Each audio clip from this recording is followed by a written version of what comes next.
बिस्मिल्लाहिर्रहमानिर्रहीम, अस्सलाम वालेकुम, गुड मॉर्निंग और वेलकम करेंगे आपको इस शो में जिसका नाम है सुबह से आगे, इस उम्मीद और दुआ के साथ कि आप बिल्कुल खैरियत से होंगे। मेरा नाम अनम अहमद है। मेरा नाम आयशा यूसुफ है। आगे से आगे बढ़ने की धुन जो है वो हर वक्त हमारे सरों पर सवार रहती है, लेकिन कभी कभी वक्त आता है कि आपका दिल करता है कि थोड़ा सा रुक जाना चाहिए। स्पेशली सर्दी के मौसम के अंदर जब सुबह के वक्त ना कहीं जाने का दिल नहीं कर रहा होता, ऑफिस जाने का दिल नहीं कर रहा होता ना, उस वक्त दिल करता है कि थोड़ा सा 5 मिनट लेके ना अपने आप के साथ गुजारे जाएं, थोड़ा सा रिफ्लेक्ट किया जाए, अपने दिन को प्लान किया जाए, तो मेरे ख्याल से दिन जो है ना बड़ा आसान हो जाता है। आप सुबह उठने की बात कर रही हैं, उस वक्त रुक जाना चाहिए, बिस्तर से निकलना ही मैं कह रही हूँ वैसे तो दिन में जब भी आपको मौका मिले ना 5 मिनट अपने आप के साथ, वो जो मी टाइम कहते हैं ना, वो जरूर गुजारने चाहिए, अपने आप से मुलाकात जरूर करनी चाहिए, ज्यादा जरूरी है। लेकिन मैंने उसको रिलेट किया कि सुबह क्योंकि सर्दी के अंदर उठने का दिल नहीं कर रहा होता, तो वो जो 5 मिनट का वक्फा होता है ना, क्योंकि मैं तो जरूर लेती हूँ, एक मरतबा 2 अलार्म लगते हैं ना, एक 5-5 मिनट के वक्फे के साथ, तो 5 मिनट का वक्फे के बाद वाला जो अलार्म होता है ना, वो मैं अपने आप के साथ मेरे से पूछे मैं कितनी देर पहले आप बताइए।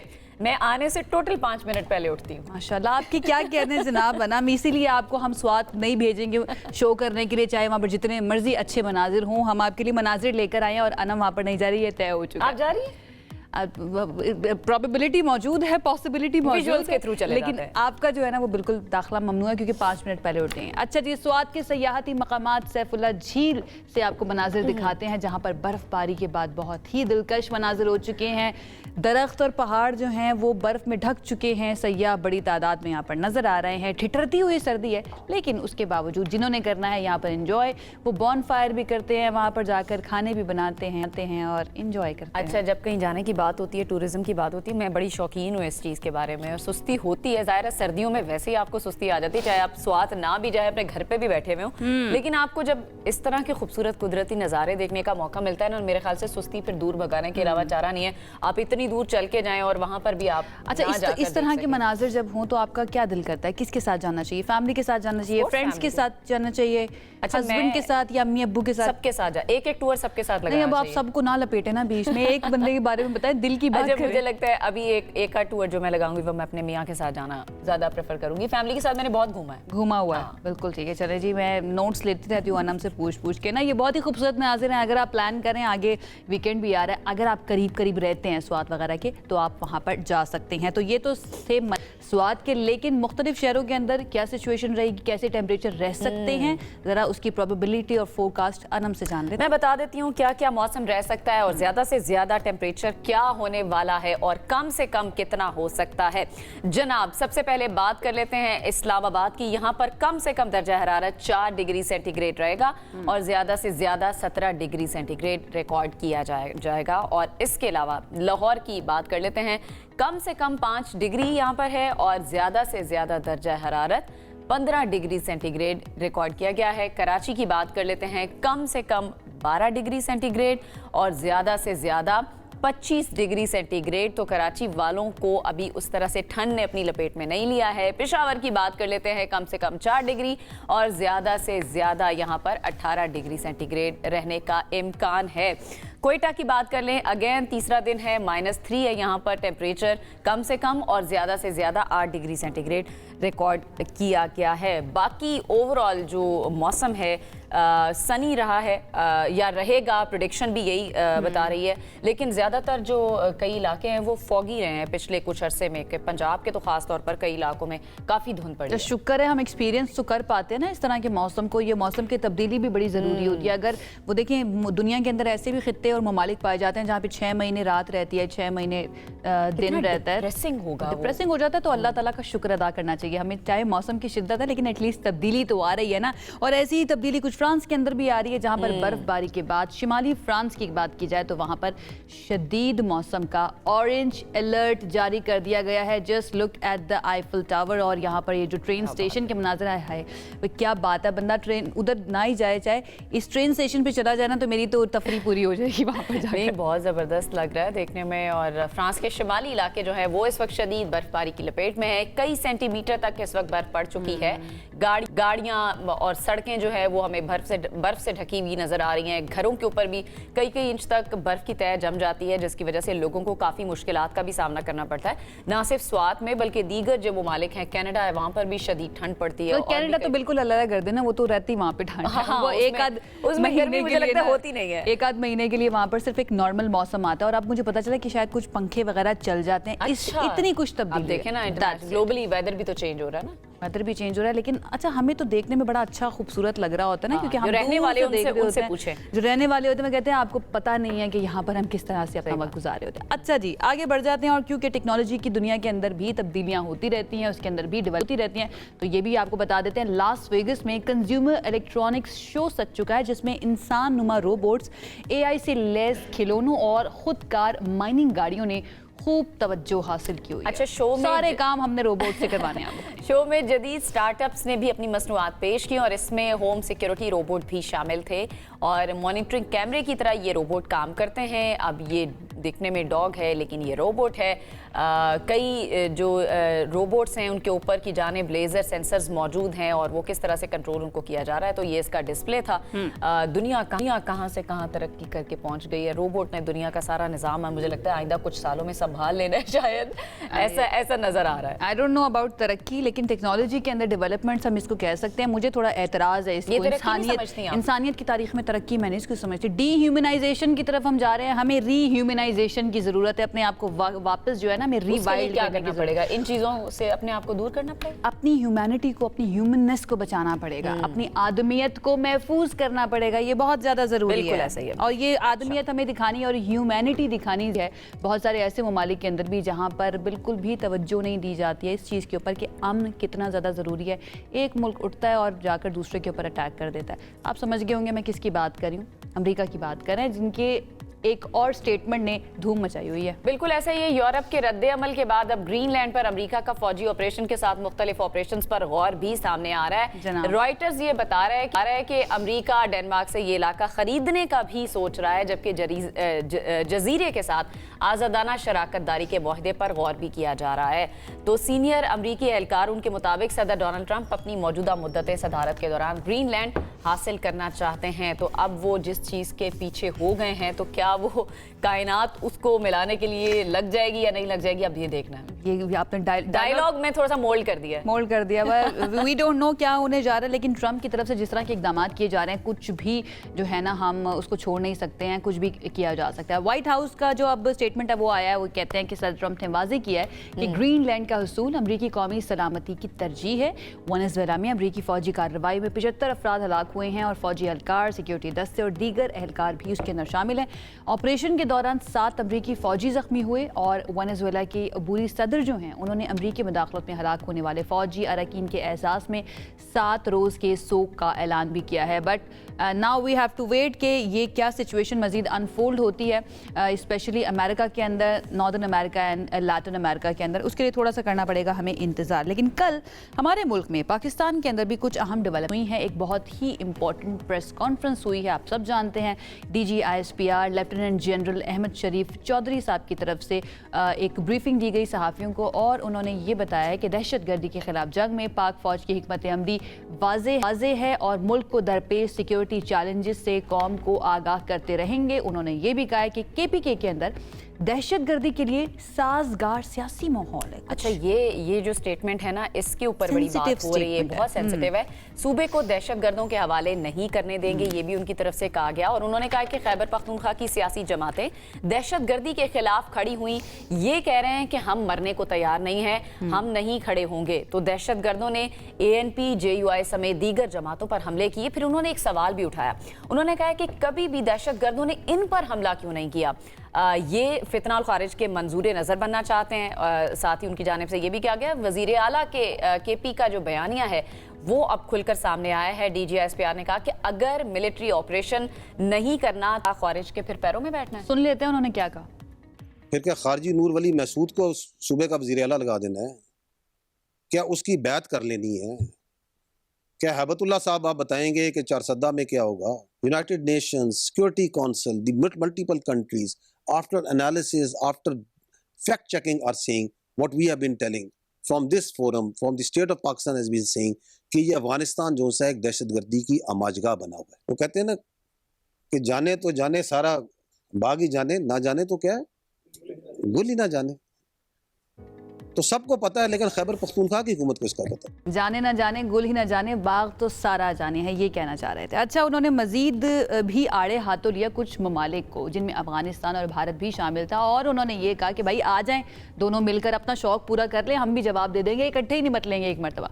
उन्होंने ये भी कहा कि भारत ने नाम नहाद ऑपरेशन सिंदूर लॉन्च किया था और पाकिस्तान ने मार का हक में भारत का मुंह काला कर दिया। भारत के ऑपरेशन सिंदूर की कालक जो है ना अभी तक उसके मुंह से नहीं जा रही है। उन्हीं के अल्फाज में, उन्हीं के अंदाज में सुनिए, उन्हीं के मुंह से सुनिए क्या कहा उन्होंने। जो 2026 है, इसमें भारत और अफगानिस्तान मिलकर पाकिस्तान पे हमला करेंगे, आ जाओ तुम दोनों का शौक पूरा कर देते हैं। यही वीडियो चलाएंगे उस वक्त, तुम लोग आओ जरा और बताएंगे तुम दोनों का अशर क्या किया हमने। तो ये गठजोड़ जो है तालिबान का, अफगान तालिबान का, ख्वारिज का, हिंदुस्तान का, कैसा नजर आ गया। कैसे वो कहते हैं ना, कैसे कैसे पर्दा नशीन नंगे हुए हैं, सब खुल के सामने आ गए इस साल 2025 में कि हम तो जी जिहाद लड़ रहे हैं, ये जिहाद है तुम्हारा। और यहाँ पे बैठ के जो सा तकरीरें करते हैं, जरा इस जिहाद की जरा मुझे किसी तरह बता दें कि ये जो है ये जायज़ है। बिल्कुल, वो कह रहे हैं कि इस जहाद की कोई जस्टिफिकेशन बता दें, किसी तरह बता दें कि ये सही है। अच्छा, उन्होंने ये भी कहा है कि एक लीडर अपनी जमात को डिक्टेटर के तौर पर अभी तक चलाता रहा, सारी पार्टी एक बंदे के गिर्द घूमती रही, वो बंदा जिस चीज़ के पीछे पड़ जाता था, और उस वक्त के जो DGI को सियासत के लिए इस्तेमाल किया गया, और वो DGI इस वक्त कहाँ है, उन्होंने ये भी सवाल किया। मज़ाक़ा ख़ेज़ बयानिया है कि हम बे-इख्तियार थे और वो बाइख्तियार वज़ीर आज़म था। सियासत के लिए आर्मी चीफ को कौम का बाप कहा। हमें तो अभी तक यही पता था कि कौम का जो बाप है वो कायद आज़म है, ये कौम का एक नया बाप जो है वो लेकर सामने आ गए थे। अभी भी कहते हैं कि मुज़ाकरात करें, पूछें तालिबान से क्या मोहब्बत है। बहुत सारी बातें की है तर्जुमान पाक फ़ौज की जानिब से, और कई जहतें हैं जिनके ऊपर कई हमारे सवालात भी हैं, ये ज़रा जानने की कोशिश कर लेते हैं। हमारे साथ इस वक्त मौजूद हैं दिफाई तज्ज़ियाकार हैं ब्रिगेडियर रिटायर्ड मसूद अहमद खान साहब, उनकी तरफ चलते हैं। ब्रिगेड साहब, थैंक यू सो मच हमें ज्वाइन करने के लिए। बड़ी इंपॉर्टेंट कल की प्रेस कॉन्फ्रेंस रही है DGISPR की, और बहुत सारी जहतें हैं जिसके ऊपर सवाल हम करना चाहते हैं। हम लोकल पॉलिटिक्स से शुरू कर लेते हैं। हम जब से दहशतगर्दी के ख़िलाफ़ जंग लड़ रहे हैं, एक चीज़ के ऊपर हम प्राइड लेते आए हैं, वो ये कि दहशतगर्दी के ख़िलाफ़ हमारा मुत्तफ़िक़ा बयानिया है। हमारी अस्करी क़यादत हो, सियासी क़यादत हो, वो एक पेज पर होती है। कल की प्रेसर के बाद क्या इसके अंदर हमें कुछ कमी कोताही नज़र आ रही है, स्पेशली अगर हम KPK की बात करें, क्योंकि उन्होंने नाम लेकर जो है ना वाज़ेह किया कि वहाँ पर सियासी तौर पर आई डोंट नो फैसिलिटेट किया जा रहा है दहशतगर्दों को या तालिबान को, जिसकी वजह से ऑपरेशन सही नहीं हो पा रहा। जी बहुत शुक्रिया आयशा और आना। देखिए, उनका मकसद यही था, पहले तो उन्होंने क्लैरिटी दी कि एक नेशनल क्लैरिटी है, एक नेशनल रिजॉल्व भी है, इंटरनेशनल एक्नॉलेजमेंट भी है, और इंटेंस ऑपरेशंस की उन्होंने बात की है। और फिर जहाँ पे फिर उन्होंने नेशनल क्लैरिटी की बात की, रिजॉल्व की बात की, तो उन्होंने बात की मिलिट्री लीडरशिप की, पॉलिटिकल लीडरशिप की और पब्लिक की बात की। और आपने सुना जिस तरह जो अवाम है अक्रॉस पाकिस्तान जिस तरह वो सपोर्ट कर रहे हैं दहशतगर्दी के खिलाफ जो जंग हो रही है। लेकिन उसमें उन्होंने एक वाज़ेह किया कि जो मसला आ रहा है वो एक सूबे से आ रहा है, और उसमें देखें उन्होंने बात की कंडीसिव एनवायरनमेंट्स वहाँ पे क्यों बन रहे हैं, और या आप पॉलिटिकली उसको अपोज करते हैं, आप कहते हैं ऑपरेशन नहीं होने चाहिए। आपने आज तक कोई कंडेम नहीं किया जो दहशतगर्दी वहाँ पे हो रही है। तीसरी इंपॉर्टेंट चीज से नेशनल एक्शन प्लान है जिसकी इम्प्लीमेंटेशन वहाँ पे अभी तक हो नहीं सकी जो होनी चाहिए थी। और इसके अलावा फिर कोई जो इलीगल स्पेक्ट्रम की बात होती है, नारकोटिक्स की बात होती है, वेपन्स की स्मगलिंग की बात होती है, ड्रग्स और इस तरह की जो रिलेटेड चीजें हैं, फिर एक्सटॉर्शन हो रही है, किडनैपिंग फॉर रैंसम हो रही है। तो एक कंडीशन इस तरह के एनवायरनमेंट मिलते तो जिसकी वजह से चीजें वहाँ पे दैट्स वाई 80% जो दहशतगर्द हमले हुए हैं वो खैबर पख्तूनख्वा में हुए हैं। और यकीनन हम ये भी मानते हैं कि सबसे ज्यादा कुर्बानियां जिन्होंने दी है वो खैबर पख्तूनख्वा के अवाम में, खैबर पख्तूनख्वा की पुलिस है या दूसरे इस पहलू को भी तो नजरअंदाज नहीं किया जा सकता ना कि बॉर्डर भी वहीं पर लगता है और बॉर्डर कंट्रोल जो है ना उसको भी देखना चाहिए। आपकी इत्तलात या ओवरऑल जितना भी आप ऑब्जर्व करते हैं या अपनी सर्विस के दौरान जो आपने देखा है, कितना ज़्यादा बड़ा चैलेंज है बॉर्डर का KP के साथ लगना, क्योंकि हम सब जानते हैं, मैं भी पेशावर का जब मैं देखने के लिए गई, वहाँ पर ऐसा लगता है कि अभी भी बिल्डिंग्स के ऊपर जंग के असरात नज़र आते हैं। तो बॉर्डर कितना बड़ा मसला है या फिर गवर्नेंस कितना बड़ा मसला है इन दहशतगर्दी के वाक़यात के पीछे? बहुत इंपॉर्टेंट इसलिए देखिए, पाकिस्तान का जो वेस्टर्न बॉर्डर है 2641 किलोमीटर है, उसमें जब खैबर पख्तूनख्वा की बात करते हैं 1228 किलोमीटर का बॉर्डर लगता है और 11 सूबे हैं अफगानिस्तान के ऊपर से। अगर आप आए बदख्शां से लेके नूरिस्तान से लेके नीचे निमरोज तक 11 सूबे अफगानिस्तान के लगते हैं और ये वो सूबे हैं जहाँ पे फितना और खारिज की प्रेजेंस है स्ट्रॉन्ग बॉर्डर के तमाम सूबों में, चाहे वो देखें नूरिस्तान है, बदख्शां है, कुनर है, नंगहार है, पक्तिया है, पक्तिका है, खोस्त है। और आप जब नीचे जाते हैं तो हेलमंद है, जाबुल है, गजनी है और इसके बाद निमरोज है। यहाँ पे वहाँ साउथ में बीएलए और फितना और खारिज की प्रेजेंस है, ऊपर अलकायदा भी है, ईस्टर्न तुर्किस्तान इस्लामिक मूवमेंट भी है और ये फितना और खारिज भी। सो थ्रेट बॉर्डर पे इसलिए भी है क्योंकि देखेंगे बॉर्डर आल्दो हमने कोशिश की है फेंस करने की, लेकिन फेंस ये वो एक तरफा है। वहाँ पे हमारी पोस्टें हैं, हमारे फ्रंटियर कोर के लोग हैं, वो उस बॉर्डर को मॉनिटर करते हैं, लेकिन उधर से तो कुछ नहीं है। सो वहाँ से फैसिलिटेशन है तो वो मैनेज करते हैं, उसको नेगोशिएट करके वो बॉर्डर क्रॉस करके आते हैं। देखेंगे अभी जो लास्ट ईयर तक जून से लेके आफ्टर मार्के हक से दिसंबर तक 172 तश्कीलें अफगानिस्तान तालिबान रजीम ने पाकिस्तान भेजी, 4000 के करीब इनकी स्ट्रेंथ थी। सो फैसिलिटेशन उन्होंने कराई, क्रॉसिंग उन्होंने कराई। तो अगर इस तरह लोग आए फिर वो आके यहाँ पे हमले करें, आपके यहाँ पे बच्चों को मारे, यहाँ पे सिविलियंस को टारगेट करें, सिक्योरिटी फोर्सेस को टारगेट करें और आउट ऑफ देखें फैसिलिटेशन की आप बात करें तो डीजीएसपीआर ने कल फैसिलिटेशन के हवाले से केपी गवर्नमेंट की ओवरऑल भी बात की है कि यहाँ से जो चीज़ें हैं वो भी हो रही होती हैं और ये नहीं चाह रहे होते इस तरह के इंटेलिजेंस बेस्ड ऑपरेशन वहाँ पर ख्वारिज के खिलाफ किए जाएं। उन्होंने कहा कि दहशतगर्द इन पर हमला क्यों नहीं करते, दीगर जमातों पर हमले होते रहे माजी में। अच्छा, इसी पर कल मैं देख रही थी ख्वाजा आसिफ साहब एक प्रोग्राम में बैठे हुए थे, उन्होंने इस पर ज़रा और खुलकर बात की। उन्होंने कहा कि केपी गवर्नमेंट ख्वारिज को भत्ता देती है, इसी वजह से उन पर हमले नहीं करते। आप देखेंगे कि वो किसी भी शोहदा के घर नहीं जाते हैं ताज़ियत के लिए कि फिर तो वो भत्ता भी काम नहीं आएगा। This is very concerning.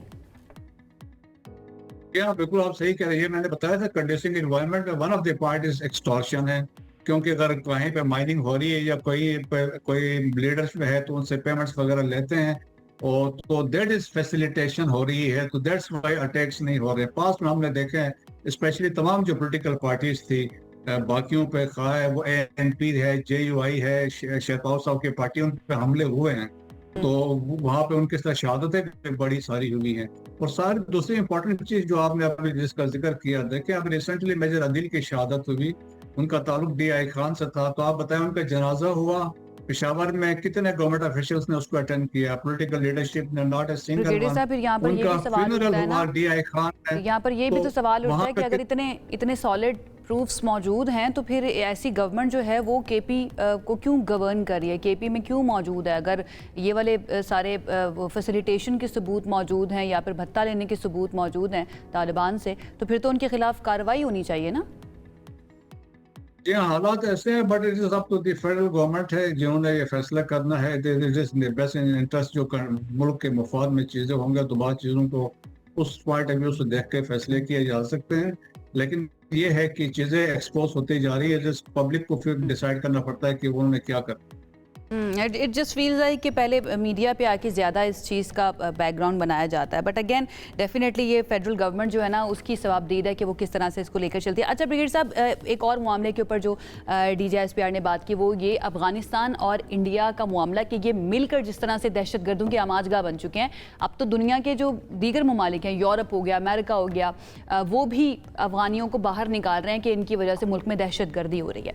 ये किस तरह से पाकिस्तान के लिए या पाकिस्तान के नैरेटिव के लिए बेहतर है? क्योंकि पाकिस्तान का हमेशा से यही बयानिया रहा है कि भाई हमें हमारे ईस्टर्न बॉर्डर और वेस्टर्न बॉर्डर दोनों तरफ से दहशतगर्दी का सामना करना पड़ता है, एंड एट द एंड होता ही है कि पाकिस्तान को बुरा बना दिया जाता है। पाकिस्तान के लिए कितनी इंपॉर्टेंट प्लेस है राइट नाउ? ये देखें, एक इंपॉर्टेंट चीज जो डीजीएसपीआर ने भी की थी, इंटरनेशनल एक्नॉलेजमेंट। जो पाकिस्तान कर रहा है वार ऑन टेरर पे जो फेस कर रहा है, इंटरनेशनल कम्युनिटी उसको एक्नॉलेज करती है, अमेरिका एक्नॉलेज कर रहा है, वेस्टर्न कंट्रीज भी कर रही है।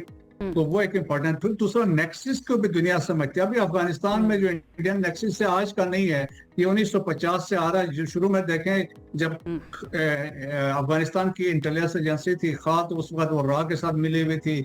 बाद में ये अशरफ गनी और करजे के दौर में एनडीएस थी, एनडीएस रा के साथ मिली थी। और आजकल जीडीआई है, general directorate of intelligence and रा, ये दोनों मिलकर पाकिस्तान को डिस्टेबलाइज करने की कोशिश करें। और पिछले साल ये जो रिपोर्ट्स आई थी कंदहार में अफगान तालिबान रजीम ने फैसिलिटेशन की, रा की meeting with BLA Majeed brigade के ग्रुप के साथ, टीटीपी वालों के साथ, ये ऑन रिकॉर्ड है। समनगान में इनकी एबक एक जगह है, वहां पे कोऑर्डिनेशंस करवाई गई, कंदहार में करवाई। और इनकी लोकेशन देखे कि कंदहार में हमें पता है कि कौन कहाँ पे रह रहा है, और काबुल में पुल खश्ती है, वजीर अकबर खान है वहां पे, बीएलए के लीडर्स वहां पे रहते हैं। और फिर देखें कि चीजें तो खैर एक्सपोज है, 60 कैंप से इंडिया फुली इन्वॉल्व है, तो उसमें तो कोई शक नहीं है। इंटरनेशनली जहां हमने बात की, देखें अभी रिसेंटली 41 कंट्री से दुनिया में उन्होंने कंसर्न का इजहार किया और उन्होंने रिपोर्ट किया दे हैव कि देयर आर स्लीपर सेल्स हैं अफगानिस्तान के, जो they having links with terrorist organisation back in Afghanistan. 41 countries ने, यूरोपियन यूनियन ने एक साल में 92 थ्रेट अलर्ट्स जारी किए हैं related to Afghan radicalisation across Europe. खाली जर्मनी ने जो सिक्योरिटी अलर्ट जारी किए हैं वो 116 है। What do they want to achieve? Online ये तो अब सिर्फ पाकिस्तान का तो बयानिया नहीं रहा ना, पाकिस्तान सिर्फ ये हकाइक सामने नहीं ला रहा, बाकी ममालिक भी लेकर आए हैं, जैसे आप भी बता रहे हैं। अचीव क्या करना चाहते हैं, मकसद क्या है, ऑब्जेक्टिव क्या है? देखिए अभी अफगानिस्तान एक एपिक सेंटर है, उसमें दहशतगर्द तंजीमें बहुत सारी हैं, कुछ पाकिस्तान स्पेसिफिक है। जिस तरह देखें अल-कायदा दोबारा मुनज़्ज़म हो गई है, जिनका एजेंडा इंटरनेशनल है। जिस तरीके से 9/11 हुआ और 9/11 के बाद अफगानिस्तान में हमले अल-कायदा के अगेंस्ट ही हुए थे, तो अल-कायदा दोबारा मुनज़्ज़म हुई। सो थ्रेटनिंग वर्ल्ड, इस्लामिक स्टेट भी इंटरनेशनल उनका एजेंडा है। कैलिफेट की बात करते हैं, वो भी बहुत बड़ा किस्म का ड्रामा है। और इसके अलावा बाकी तंजीमें हैं, ईस्टर्न तुर्किस्तान इस्लामिक मूवमेंट है, चाइना को थ्रेट कर रही है। इस्लामिक मूवमेंट ऑफ उज़्बेकिस्तान है, अंसारुल्लाह है जिसको तहरीक तालिबान ताजिकिस्तान, वो भी वहाँ पे है, जैश आदल है। सो इन सब का रीजनल भी एजेंडा है, इंटरनेशनल भी है। सो आप देखें कि Afghanistan is hosting and exporting terrorism. So that's why अब वाशिंगटन में जो वाकयात हुए हैं, तो उसके बाद से अमेरिका में भी कंसर्न का इजहार हुआ है कि कुछ ना कुछ जिस तरीके से डेवलपमेंट है। सो देयर विल बी, मेरा मानना है there will be a point of time कि परफोर्स फिर प्रेसिडेंट में सीधे अनाउंस कर सकता है कि we are withdrawing from Doha accord. अच्छा ब्रिगेडियर साहब, अभी अफगानिस्तान और इंडिया के नेक्सस की बात की, डीजीएसपीआर ने भी अपनी प्रेस कॉन्फ्रेंस में इसका जिक्र किया और साथ में उनके मीडिया के कुछ क्लिप्स भी चलाए, एंकर्स जिस तरह से उस पर बात कर रहे हैं और जिस तरह से अपने लोगों की और अफगानिस्तान के लोगों की जहन साजी कर रहे हैं या उनको उकसा रहे हैं कि आप एक साइड से आप हमला करें, एक साइड से हम, तो हम पाकिस्तान के ऊपर इकट्ठे हमला कर सकते हैं। पाकिस्तान के ऊपर हमला किया जा सकता है? आपको अभी जो रीसेंट पास्ट के इंसिडेंट्स हैं उसके बाद क्या लग रहा है, कोई किसी तरह का खतरा है? वैसे तो डीजीएसपीआर ने इसका बड़ा क्लियर तरीके से जवाब दिया कि आ जाएं और देख लें। यही परवेज मुशर्रफ ने भी एक इंटरव्यू में कहा था कि आए, हम बैठे हैं, जरा आके जरा देख तो ले हम क्या करते हैं आपके साथ। तो हमने वो डिमॉन्स्ट्रेट किया मार के हक में और बुनियाद महसूस में, और हमने 5% अपनी कम्बट पोटेंशियल कैपेबिलिटीज को हमने शो किया है। तो अभी ये देखें कि अब ये पॉसिबिलिटी अव्वल तो इंडिया करेगा नहीं, तो अगर कोऑर्डिनेशन क्या हो सकती है कि अगर कन्वेंशनल अटैक आता है तो अफगानिस्तान अनकन्वेंशनल मीन्स को यूज कर सकता है, जो अभी रिसेंटली हमने मार के हक के बाद देखा, वहां से दहशतगर्दी उन्होंने की और जिस तरीके से वो करते रहे हैं। लेकिन ये है कि मेरा ख्याल में उनके हिम्मत और बस की बात नहीं है कि वो ऐसा कुछ कर सकेंगे।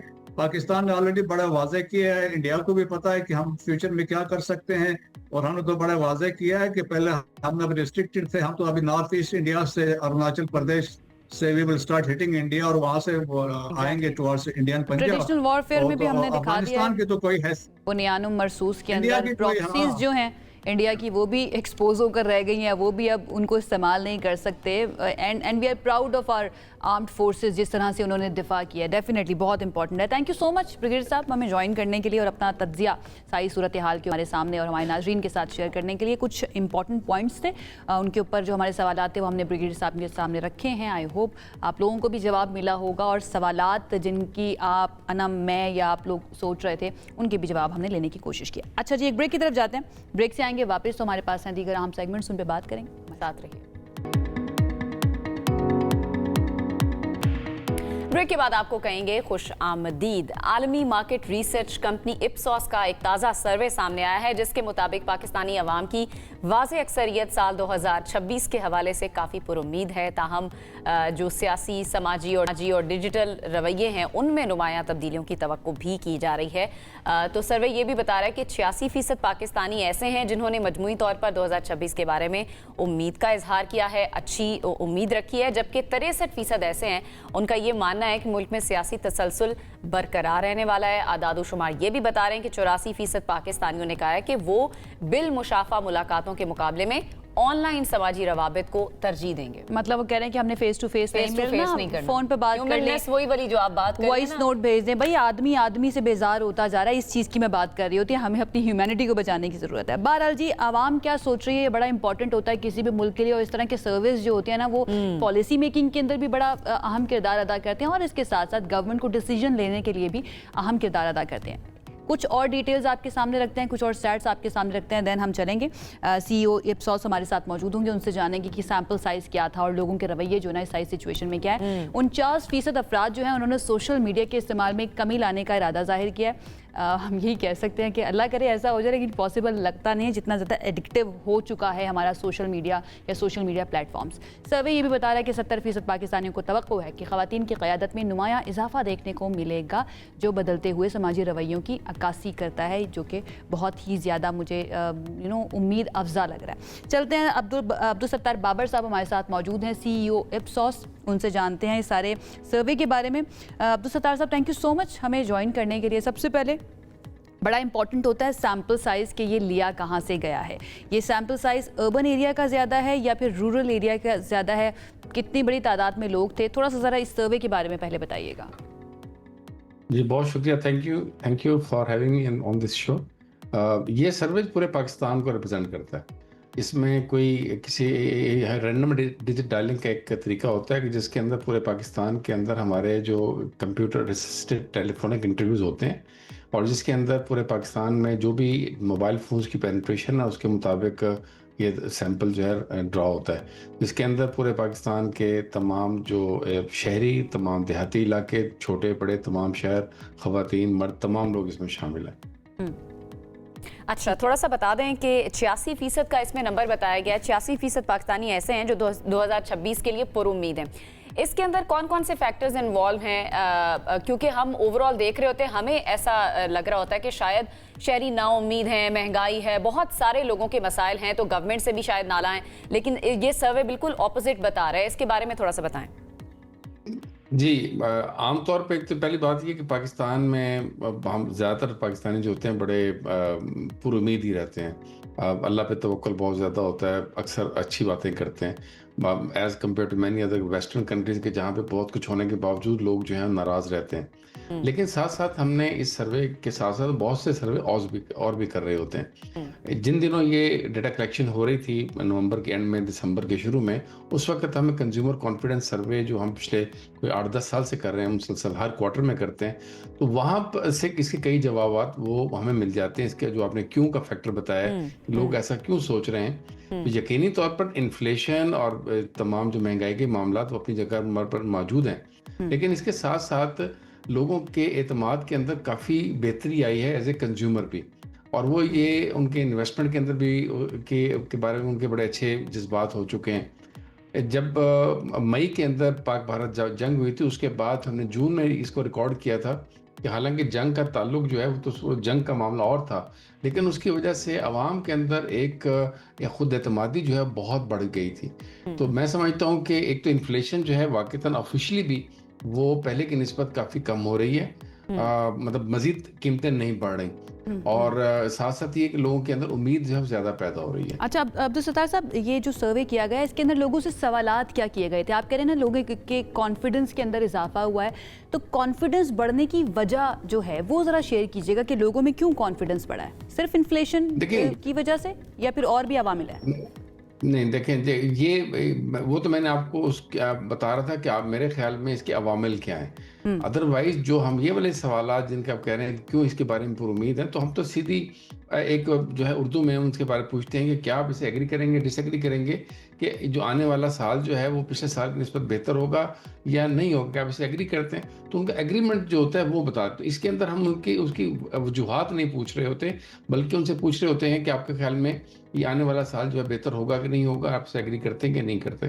تو 86% نے ایگری کیا تھا. ٹھیک ہے. سوال جو ہے ان سے ایگریمنٹ کا پوچھا جاتا ہے. بالکل ٹھیک ہے. عبدالستار صاحب، ابھی اس طرح کے سروس صرف پاکستانی پوری دنیا کے اندر ہوتے ہیں، ہم سب جانتے ہیں، اور ان کی بیس کے اوپر کوئی بھی گورنمنٹ جو ہے اپنی پالیسیز یا اپنی گورننس کا نیریٹو بھی بنا رہی ہوتی ہے کہ دیکھیں بھائی لوگ یہ سوچ رہے ہیں یا یہ سوچ رہے ہیں. جس طرح سے ٹیکنالوجی یا سوشل میڈیا ترقی کر رہا ہے، اے آئی جس طرح سے اب آ چکا ہے، آپ کو کیا لگتا ہے اس طرح کی سروس آنے والے وقت کے اندر اسی طرح سے امپیکٹفل رہیں گے جیسے رائٹ ناؤ ہیں؟ ٹیکنالوجی کے آنے کے بعد ان کے اوپر کوئی فرق تو نہیں پڑے گا؟ جی، میں سمجھتا ہوں کہ ٹیکنالوجی نے ہی تو ایکچولی لوگوں کو جو ہے زیادہ پر امید بنایا، لوگوں کو امپاور کیا ہے، لوگوں کو پورے دنیا کے بارے میں، پاکستان کے بارے میں ان کو زیادہ معلومات ان کے پاس پہنچتی ہیں. میں سمجھتا ہوں کہ پہلے کی نسبت تو یہ چیزیں مثبت انداز میں اثر انداز ہو رہی ہیں. اس وقت تو حکومتوں کو اور برانڈز کو اور ان سب اداروں کو تو یہ دیکھنا چاہیے کہ اگر یہ ایک مثبت ایک رویہ پاکستان میں موجود ہے، اس کو کیپٹلائز کیسے کیا جائے، اس کو ہم کیسے کر سکتے ہیں، لوگوں کے اندر جو ہے ایک مزید اعتماد اس کو کیسے بڑھا سکتے ہیں. تو یہ ایک بڑی اچھی اس وقت سچویشن جو موجود ہے. ٹھیک ہے. اب عبدالستار صاحب، ایک بڑی انٹرسٹنگ چیز اس میں لگی جو 84% پاکستانیوں کی رائے ہے کہ وہ مین ٹو مین ملاقات سے پریفر کریں گے کہ وہ ڈیجیٹل یا آن لائن ملاقاتوں میں یا وہاں پر کنیکٹیوٹی کو زیادہ بڑھانے کو پسند کریں گے.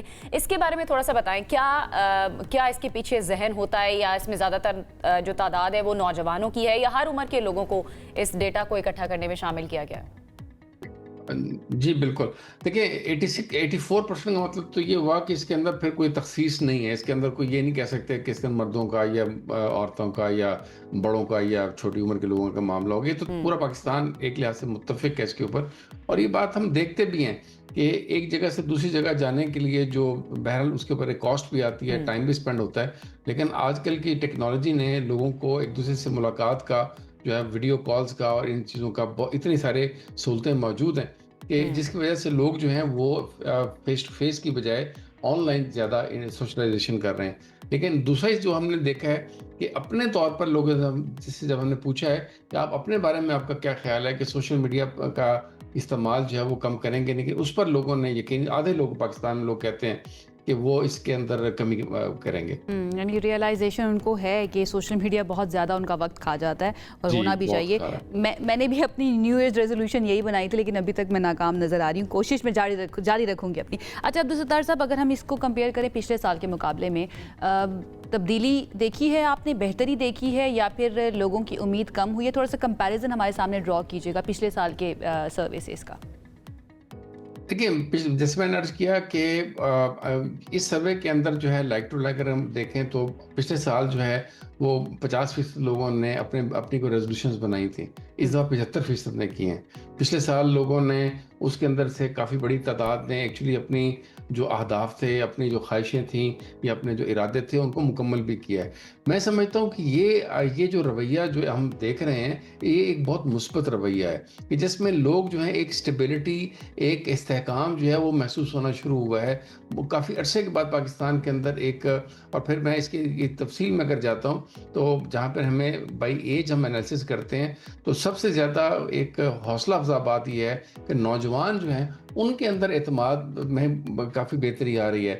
اسی طریقے سے اگر ہم پورے کنزیومر کانفیڈنس کو انڈیکس کو جو پورے پاکستان میں ہم دیکھتے ہیں اور پوری دنیا سے اس کو مقابلہ کرتے ہیں تو پچھلے سال کی نسبت اس وقت ہم کافی بہتر ہیں.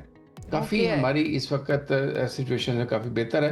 मेरा ख्याल है कि इसको काफ़ी मुस्बत लेना चाहिए। और पाकिस्तान की जब बात आती है ना तो दो एरियाज़ को ज़्यादा देखा जाता है कि जी शहरी इलाकों के अंदर क्या रुझान पाया जा रहा है, देही इलाकों के अंदर क्या रुझान पाया जा रहा है। इसलिए मैंने सबसे पहला सवाल आपसे सैम्पल साइज़ के बारे में किया था।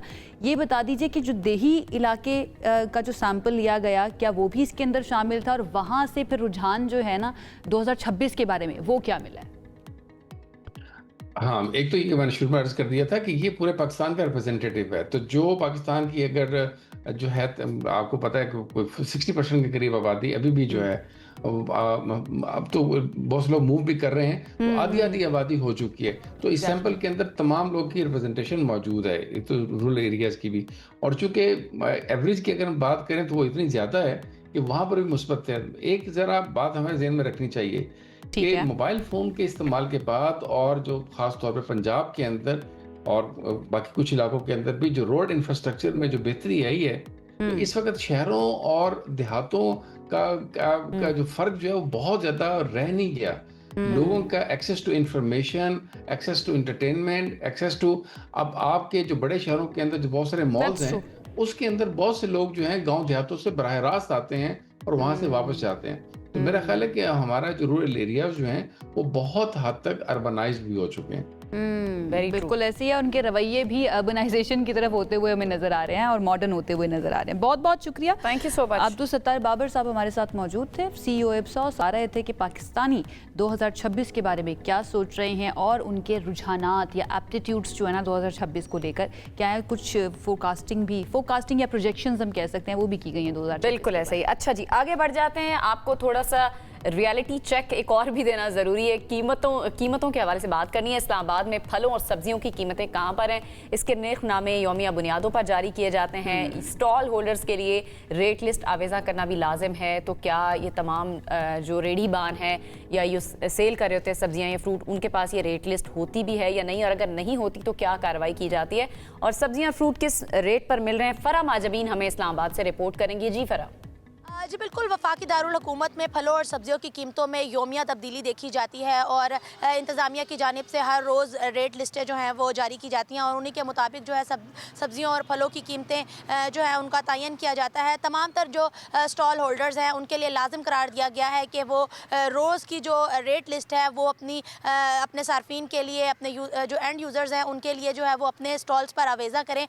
इस वक्त मैं अपारा मार्केट में मौजूद हूँ, जहाँ तमाम तर जो स्टॉल होल्डर्स हैं उनकी जानिब से जो रेट लिस्टें हैं वो वाज़े तौर पर अपने अपने स्टॉल पर आवेज़ा की गई हैं। आज के रेट्स की बात कर ली जाए तो दर्जा अव्वल का जो सेब है वो 230 रुपये में मार्केट में दस्तयाब है, अमरूद 110 रुपये में, माल्टा 130 रुपये में, अंगूर 440 रुपये, जबकि केला इस वक्त मार्केट में 130 रुपये में दस्तयाब है। सब्जियों की बात कर ली जाए तो सब्जियों में आलू 28 से 30 रुपये, प्याज 61 रुपये, टमाटर 60 से 75, लहसुन 132, अदरक 250, शिमला मिर्च 77 और शलजम जो है वो 66 रुपये में मार्केट में फ़रोख्त किए जा रहे हैं। माह दिसंबर के अगर अदाद शुमार को देखा जाए तो 0.4% महंगाई की शरह में कमी जो है वो देखने में आती है। साथ ही साथ सालाना जो महंगाई की शरह है उसमें 5.6% कमी जो है वो रिकॉर्ड की गई है। जो जनवरी का महीना शुरू हो चुका है उसके अदाद शुमार ताहाल जारी नहीं किए जा सके। अरे वाह, ज़बरदस्त। जब इंतज़ामिया इस तरह से एक्टिव होती है ना तो फिर सारे मजबूर हो जाते हैं रूल्स को फॉलो करने के लिए। और अगर हम बात करें पेशावर की तो वहाँ के लोग जो है ना वो माल्टे भी खा सकते हैं अब, और सब्जियां जो है ना वो भी उनकी पहुंच में पहुंच चुकी हैं क्योंकि कीमतें कुछ कम हुई हैं। आम मार्केट में भी सरकारी नरखनामे के मुताबिक ही इस वक्त सब्जी या फल फ्रूट जो है ना वो फ़रोख्त किया जा रहा है। तो इस वक्त क्या सिचुएशन है, लोग क्या सोच रहे हैं? वकास बुनेरी की तरफ चलते हैं और उनसे जान लेते हैं। Waqas, over to you. सब्ज़ी खाने वाले अफराद के लिए खुशखबरी यही है कि पेशावर में सब्ज़ियों की कीमतें इंतहाई कम हो गई हैं। प्याज, टमाटर, आलू जो कि सालन में रोज़ाना के हिसाब से इस्तेमाल होते हैं उसकी कीमतें सुनकर आप हैरान रह जाएंगे क्योंकि पेशावर में फ़ी किलो टमाटर की कीमत 60 रुपये मुकर्रर की गई है सरकारी नरखनामे में। इसी तरह आलू की कीमत सुनकर आप हैरान रह जाएंगे क्योंकि आलू सिर्फ 20 रुपए फ़ी किलो में मिल रहे हैं। इसी तरह जो प्याज है उसकी कीमत भी 60 रुपए मुकर्रर की गई है। मटर की कीमत सरकारी नरखनामे में 60 रुपए मुकर्रर की गई है। लहसुन की कीमत 450 और फ्रूट्स की अगर बात की जाए तो पेशावर में जो मौसमी फ्रूट्स है उसकी कीमत तो कम है, लेकिन दीगर जो फ्रूट्स है उसकी कीमत ज़्यादा है। ज़िली इंतज़ामिया ये दावा कर रही है कि वो हर हाल में ये यकीनी बनाएगी कि सरकारी नरखनामे पर अमल दरामद हो, ताहम वो नज़र नहीं आ रहा, क्योंकि सब्ज़ियों और फ्रूट्स दोनों की कीमतों में फ़ी किलो के हिसाब से 20 से 30 रुपए इजाफा हमें मकामी मार्केट में नज़र आ रहा है। जो ज़िली इंतज़ामिया है वो आए रोज़ जो है वो रेड्स मारती है, छापा मारती है और जो कीमतें हैं वो चेक कराती है, लेकिन वो हमें नज़र आ रहा है कि जो सरकारी नरखनामे पर अमल दरामद है उस पर उसको यकीनी बनाने और उस पर अमल दरामद में जो है वो नाकाम नज़र आ रही है।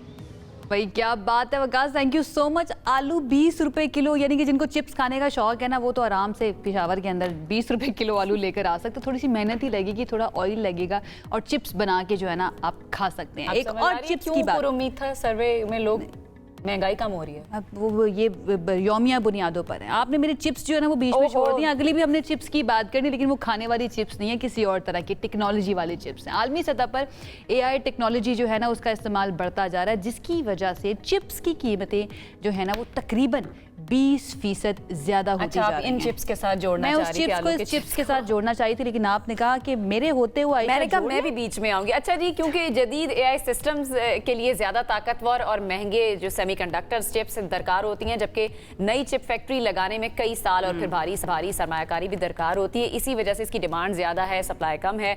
माहिरीन ये बता रहे हैं कि इस आलमी रुझान का बराह रास्त असर सार्फिन पर पड़ रहा है, जिसके नतीजे में बैनुल-अक़वामी मार्केट में स्मार्टफोन की कीमत तकरीबन $1300 तक पहुंच सकती है। तो पाकिस्तान में भी इसके असरात वाज़े तौर पर हमें नजर आएंगे। फोन फिर महंगे होने जा रहे हैं, मजीद महंगे होने जा रहे हैं। मतलब ऑलरेडी इतने ज्यादा महंगे हैं, मैंने 3 साल से अपना फोन नहीं चेंज किया कि महंगे इतने ज्यादा है। 3 साल और बैठे हैं आप, इंतजार करें क्योंकि फिर महंगे हो जाएंगे। अल्लाह ना करे, कोई मसला नहीं है, हम अपनी इनकम जो है ना उसको बढ़ाने की कोशिश करेंगे। लेकिन सिचुएशन क्या है, क्योंकि महंगाई बहुत ज़्यादा है और डेफिनेटली अब जो मोबाइल फ़ोन्स हैं वो एक लग्जरी नहीं रहे बल्कि नेसेसिटी यानी कि ज़रूरत बन चुके हैं। तो ये किस तरह से मार्केट के ऊपर असरअंदाज होगी ये जान रहे थे। हमारे साथ मौजूद हैं सीनियर नायब सदर mobile manufacturers association Muzaffar Paracha साहब ने हमें ज्वाइन किया। Thank you so much Paracha साहब हमें ज्वाइन करने के लिए। सबसे पहले तो ये मैं जानना चाहूँगी कि ये 20% जो कीमतों में इजाफे का फैसला किया गया है या फिर अब लग रहा है कि इजाफा हो जाएगा, इसकी रीज़न क्या है? देखिए, जिस तरह आपने अभी कहा कि पूरी दुनिया में मोबाइल चिप सेट्स महंगे हो रहे हैं और बिकॉज ऑफ AI टेक्नोलॉजी और because of new data centres, chips पूरी दुनिया में which is the main motherboard of the mobile, जो मेन प्रोडक्ट है मोबाइल के अंदर, वो पूरी दुनिया में महंगे हो गए हैं। और उसका मेन रीजन चिप्स की शॉर्टेज है, डिमांड एंड सप्लाई है। और बिकॉज ये चिप्स AI आर्टिफिशियल इंटेलिजेंस में, डेटा सेंटर्स में, जितनी आप EV कार्स देखते हैं, हर इलेक्ट्रिक चीज जो रोबोटिक्स है, सब में ये चिप यूज हो रहे हैं। और चिप की फैक्ट्रीज पूरी दुनिया में सिर्फ 3 है और इनको नई फैक्ट्री बनाने के लिए कई साल दरकार होते हैं और इसकी approximate cost is around $20 billion. So ये 3 चिप मैन्युफैक्चरर्स जो ग्लोबली हैं, इन तीनों को इस वक्त इंतहाई ये चैलेंज दरकार है कि सप्लाई कम है और डिमांड बहुत ज्यादा है, जिसकी वजह से चिप्स पूरी दुनिया में महंगे हो गए। दिस इज द रीजन कि पाकिस्तान तो हम ये समझें पराशा साहब कि सिर्फ फोन नहीं महंगे हो रहे और भी जिस चीज में ये चिप्स इस्तेमाल हो रही हैं सब कुछ महंगा होने जा रहा है, और किस हद तक हो सकता है थोड़ा सा ये भी बता दें। देखिए, ये डिपेंड करता है। फॉर एग्जांपल, अगर एक EV कार है तो EV कार के अंदर चिप की price as compare to the product of the car की पूरी प्राइस के हिसाब से वो बहुत कम है, तो उन पे तो इतना इम्पैक्ट नहीं आएगा। लेकिन वो मोबाइल फोन्स जो कंज्यूमर को बड़ी आसानी से सस्ते दामों अवेलेबल थे, लेट्स सपोज जो 20-25 हज़ार के अवेलेबल थे, वो फोन ज्यादा महंगे होंगे बनिस्बत इसके जो फोन ऑलरेडी 1 लाख से ऊपर की प्राइस के हैं। और कितना ज्यादा महंगा हो सकता है हमारे यहाँ पर अगर मार्केट की बात करें, मोबाइल फोन्स कितने महंगे हो सकते हैं? 20 to 30% मोबाइल फोन महंगे हो जाएंगे। 20 to 30%। और इसका इत्तलाक इम्पोर्टेड फोन्स पर भी होगा जो लोग बाहर से लेकर आते हैं या मंगवा रहे होते हैं?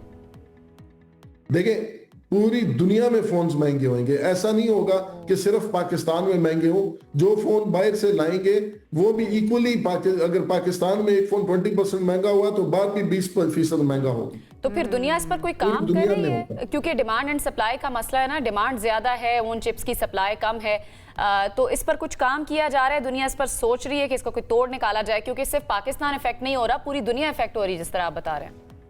देखिए, इसमें तोड़ एक ही सूरत है कि नई फैक्ट्रीज लगे चिप्स की, और वो नई फैक्ट्रीज पे इट्स मोस्टली वो ताइवान में है, और इट डिपेंड्स कि वो कितनी जल्दी लगती हैं। लेकिन बज़ाहिर ऐसा नजर नहीं आता कि मुस्तकबिल करीब में कोई नई फैक्ट्री लगे, क्योंकि एक फैक्ट्री लगने के लिए कई साल दरकार होते हैं। It's a big project, as I said कि ये $20 बिलियन का ऑलमोस्ट प्रोजेक्ट होता है। इट्स अ बिग प्रोजेक्ट, और स्पेशली इसमें रेयर अर्थ मिनरल्स और ये चीजें भी यूज होती हैं। आप देख लें कि तमाम रेयर अर्थ मेटल्स, हर चीज महंगी हो रही है, कॉपर, सब कुछ महंगा हो रहा है, और इसका तमाम इम्पैक्ट चिप्स के ऊपर आएगा। अच्छा, पाकिस्तान के अंदर प्रोडक्शन और या फिर असेंबलिंग की अगर हम बात करें मोबाइल फ़ोन्स की, उसका स्टेटस ज़रा बता दीजिएगा। और मोबाइल असेंबलिंग के ऊपर भी हम कह सकते हैं पाकिस्तान के अंदर, चाहे वो मेड इन पाकिस्तान हो, उसके ऊपर भी कीमतों का असर होगा, बिकॉज चिप्स तो यूज़ होनी ही है उसके अंदर।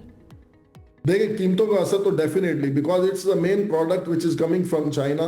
प्रोडक्ट ही महंगा होएगा, असेंबली तो की कॉस्ट वही रहेगी। और पाकिस्तान इस वक्त जो पाकिस्तान के अंदर फोन यूज हो रहे हैं, 98% फोन मेड इन पाकिस्तान है। तो मेड इन जितने भी फोन है, असेंबलिंग पाकिस्तान में हो रही है ना उनकी, लाइक हमारा लोकल देखिए, प्रोडक्ट तो नहीं है वो। नहीं, मोबाइल का जो पूरी दुनिया में मॉडल है वो असेंबलिंग ही है, और असेंबलिंग के बाद पाकिस्तान में सिर्फ एक चीज नहीं हो रही, विच इज मदरबोर्ड के ऊपर काम नहीं हो रहा। और ये इंशाल्लाह अगले साल से पाकिस्तान के अंदर मदरबोर्ड भी बनेंगे। हमारी 2 दिन पहले मिनिस्ट्री से मीटिंग हुई है, एंड इट वाज एग्रीड कि 2 साल के बाद पाकिस्तान में मदरबोर्ड भी पाकिस्तान में बनाए जाएंगे, जिसके बाद आप 100% ये कह सकते हैं कि mobile phones made in Pakistan है। अच्छा, गवर्नमेंट कोई अमल दखल कर सकती है? ये जो अब कीमतों में इजाफा होगा मार्केट के अंदर, क्या गवर्नमेंट की कुछ इन्वॉल्वमेंट हो सकती है कि कीमतें कंट्रोल में रहें? देखिए, इस गवर्नमेंट के पास तो कीमतें कंट्रोल करने का सिर्फ एक ही तरीका कि मोबाइल फोन के ऊपर टैक्स 18% सेल्स टैक्स है कि उसको खत्म कर दिया जाए, ताकि ये इम्पैक्ट कम से कम हो, क्योंकि technology is the main thing. और अगर आपने मुल्क को डिजिटाइजेशन की तरफ लेके जाना है तो आपको मोबाइल सबसे पहले चाहिए। आपको फाइनेंशियल इंक्लूजन करनी है, कुछ भी करना है, फार फ्लंग एरियाज में आपको कल को 5G लेके आना है, तो आपको मोबाइल के ऊपर ये सेल्स टैक्स और ऐसे हैवी टैक्सेस खत्म करने होंगे। ये आप खत्म करेंगे तो आपके मुल्क में डिजिटाइजेशन होगी। अच्छा, पराचा साहब, ये जी आप कंप्लीट कर लें। एक और चीज हो सकती है कि पाकिस्तान मोबाइल इंडस्ट्री के अंदर इकोनॉमीज ऑफ स्केल पे चला जाए और मोबाइल के एक्सपोर्ट को अलाउ करें, और उससे ये होगा कि जब ज्यादा से ज्यादा मोबाइल प्रोडक्शन होगी, ज्यादा से ज्यादा एक्सपोर्ट होगी, तो शायद प्राइस में 4 से 5% कमी आ सके। ठीक है, राइट। बहुत शुक्रिया मुजफ्फर पराचा साहब हमारे साथ मौजूद थे। और मैंने अब ये तय कर लिया है कि मुझे और ज़्यादा सेविंग्स पड़ेंगी अगर मुझे नया मोबाइल ख़रीदना है तो, खर्चे कम कर लें थोड़े से। खर्चे मेरे वैसे ही बहुत ही कम है, क्या बताऊँ मैं आपको, कोई खर्चा नहीं करती मैं अपने ऊपर इतना ज़्यादा। खैर जी, एक ब्रेक की तरफ जाते हैं, ब्रेक से आएंगे वापस तो बात करेंगे मजीद दीगर अहम टॉपिक्स पर। हमारे साथ आइए। ब्रेक के बाद आपको खुशामदीद कहते हैं। क्रिकेट का सीज़न शुरू होने वाला है और उससे पहले ही खबरें आना शुरू हो चुकी हैं। पता नहीं किस किस तरह के स्कैंडल्स जो है ना वो आना शुरू हो गया, लेकिन इस तरह के स्कैंडल है कि हम डिस्कस कर सकते हैं। पाकिस्तान और श्रीलंका की सीरीज़ भी आज से शुरू हो रही है, लेकिन उससे ज़्यादा इंपॉर्टेंट आज की खबर यह है कि इंटरनेशनल क्रिकेट काउंसिल ने बांग्लादेशी बोर्ड जो है उसको जवाब दे दिया और ये कहा है कि बांग्लादेश अपने जितने भी मैचेस हैं T20 वर्ल्ड कप के, उनको किसी और मुल्क मूव नहीं करेगा, और अगर बांग्लादेश शामिल नहीं होता है वर्ल्ड कप के अंदर, T20 वर्ल्ड कप के अंदर, तो उनके पॉइंट्स भी काटे जाएंगे। तो ये कितना ज़्यादा इम्पैक्ट कर सकता है क्रिकेट की दुनिया को, ये हम जानने की कोशिश करेंगे। और ये खबर जिन्होंने खुद ब्रेक की थी, आज वही शख्सियत हमारे साथ मौजूद है। आप अक्सर उनको देखते हैं हमारे शो के अंदर। हमारे साथ कौन मौजूद है ना? हमारे साथ इस वक्त स्टूडियोज में मौजूद हैं मोहित शाह साहब। आप अक्सर उनको हमारे शिख रहे होते हैं। शाह साहब, कैसे हैं आप? अल्लाह के एहसान है जी, अल्लाह का बड़ा करम। शाह साहब, आज ये जो खबर सामने आई है, यही एक्सपेक्ट हम कर रहे थे आईसीसी से कि वो इस तरह का जवाब देंगे। अब आगे क्या होने जा रहा है? बांग्लादेश ने तो साफ इनकार कर दिया है, वो इंडिया नहीं जा रहे। अब ये कह रहे हैं कि पॉइंट्स काट लेंगे। ये दोहरा जो मयार है, इसको जरा एक्सप्लेन करें। देखिए, मेरा ख्याल है आईसीसी को ये रिव्यू करना पड़ेगा। अच्छा। और करना चाहिए भी। इस तरह की बात आईसीसी की तरफ से आई। आपको पता है आईसीसी कौन डोमिनेट कर रहा है? इंडिया डोमिनेट कर रहा है। और उनका कहना यही है कि हमने शेड्यूल फाइनल कर लिया है, सारे मैचेस फाइनल हो गए हैं, बड़ा मुश्किल है और ये है और वो है वो है। لیکن باقی جو کرکٹنگ بورڈ ہے ان کو بھی رول پلے کرنا پڑے گا یہاں پہ. اگر ایک ٹیم انڈیا کہتی ہے جی پاکستان ہم نہیں آ رہے چیمپئنز ٹرافی کے لیے, آپ کو پتہ ہے سب کے سامنے وہ انڈیا نہیں آیا, تو انڈیا کے لیے ہم نے پورا جو ہوسٹ بینگ اے ہوسٹ ہم نے اپنی ہوسٹ کی ایک جو ہمارے پاس پروگیٹو ہوتا ہے وہ ہم نے چھوڑ دیا, انڈیا جا کے دبئی میں کھیلا. تو وائی ناٹ بنگلہ دیش کیوں نہ کھیلے جی, بنگلہ دیش بھی کھیلے سری لنکا میں جا کے. اتنی بیک بون ہے بنگلہ دیش کے پاس کہ وہ سٹینڈ کرے گا, بیک بون نہیں, پاکستان ساتھ سپورٹ کرے, باقی کنٹری سپورٹ کریں. پاکستان کا دیکھیں اگر آپ اجارہ داری آئیڈیا ہے کہ کرے گا سپورٹ, بالکل کرے گا, بالکل آؤٹ آف دا وے جائے گا. سری لنکا کرے گا, بلکہ میرا خیال ہے سری لنکا بھی کہے گا کہ بے شک کھیلیں, ہم وی ویلکم دیم. جو بنگلہ دیش پاکستان کا سینیریو ڈیفرنٹ نہیں ہے. پاکستان انڈیا کی رائیولری بہت عرصے سے چلی ہوئی آ رہی ہے, وہ ایک انڈرسٹینڈیبل بھی ہے. اب بنگلہ دیش والا جو سینیریو ہے, بنگلہ دیش وہ طاقت رکھتا ہے کہ وہ اپنے میچز شفٹ کروا لے, بورڈز کو ساتھ ملا کر چلیں, پاکستان ان کا ساتھ دے دے گا, لیکن باقی بورڈز کی کیا شورٹی ہے کہ وہ ان کا ساتھ دیں گے؟ دیکھیں یہ ایشو شروع کہاں سے ہوا, یہ دیکھیں نا, پہلے آپ کوئی ایسی بات تھی نہیں. اب آپ جب ایک کرکٹنگ بورڈ یا ایک گورنمنٹ کوئی فرینچائز کے مالک کو کہتی ہے کہ آپ فلانے پلیئر کو نہ کھلائیں, آپ نے کنٹریکٹ کر لیا اس سے, نہ کرتے نا آپ کنٹریکٹ, آپ نے کنٹریکٹ کر لیا, پھر آپ کہتے ہیں جی اس کو آپ نہ کھلائیں, تو پالیٹکس تو آپ نے شروع کی نا, پالیٹکس تو انڈیا والا نے شروع کی, باقاعدہ تھریٹ کر رہے ہیں. اور کل کوئی ایسی بات ہو جاتی ہے تو کون ذمہ دار ہوگا جی؟ کل بنگلہ دیش کی ٹیم چلی جاتی ہے انڈیا, تو کس گراؤنڈز پر آئی سی سی نے پھر کوئی ایسی بات, کوئی ایسا واقعہ ہو جاتا ہے تو کیا وہ آئی سی سی رسپانسبلٹی لے گا؟ کیا وہ اور کوئی کرکٹنگ بورڈ رسپانسبلٹی لے گا؟ تو یہ باتیں نہیں پتا کن گراؤنڈ پر ریجیکٹ کر رہے ہیں ان کے وہ ریجیکٹ اس لیے انہوں نے یہ بات کی ہے کہ ہم نے شیڈیول ہم نے فائنل کر دیا. اگر ایسی بات تھی تو بنگلہ دیش ہمیں پہلے کہہ دیتا, تو پہلے کہنے سے یہ ہوتا کہ ہم پہلے سے ہی شیڈیول ایسا بنا لیتے. لیکن کوئی ایسی ایمرجنسی ہو جاتی ہے, کیونکہ اس وقت جب انہوں نے ایک ڈیسیژن کیا, بنگلہ دیش کے پلیئر کو نہیں کھیلنے دیا اپنی فرنچائز میں, آئی پی ایل میں, وہاں بھی شیڈیول میں تبدیلی ہوئی, وہاں بھی پلیئرز میں تبدیلی ہوئی, نیا پلیئر آپ کو لینا پڑے گا, کے آر کو نیا پلیئر لینا پڑے گا نا اس کی جگہ. تو اس کا مطلب ہے آپ نے خود ہی ایک چیز انیشیٹ کی نا. سب آئی سی سی رولز کیا کہتے ہیں اس بارے میں کہ اگر کوئی کنٹری, کیونکہ ہم نے یہ پہلی مرتبہ نہیں ہے, ہم پہلے بھی دیکھ چکے ہیں کرکٹ ورلڈ کے اندر ایسا ہوا کہ ہمارے کھلاڑیوں کی جان کو خطرہ ہے تو ہم یہاں پر نہیں کھیلیں. آئی سی سی رولز کو ذرا میں کہوں گی کہ آپ بتائیے کیا کہتے ہیں. کوئی ایسے سیٹ رول نہیں ہے اس میں. ٹھیک ہے کہ آپ کہیں, بڑی دفعہ ایسا ہوا ہے کہ آپ جو آسٹریلیا ایک وقت تھا کہ سری لنکا نہیں گیا تھا تو ان کو 4 فیٹ کرنے پڑے تھے میچ. یہاں پہ تھوڑا سا سینیریو ڈیفرنٹ ہے, کیونکہ آج کل کے جو حالات ہیں انڈیا اور بنگلہ دیش کے, وہ اتنے فرینڈلی نہیں ہیں.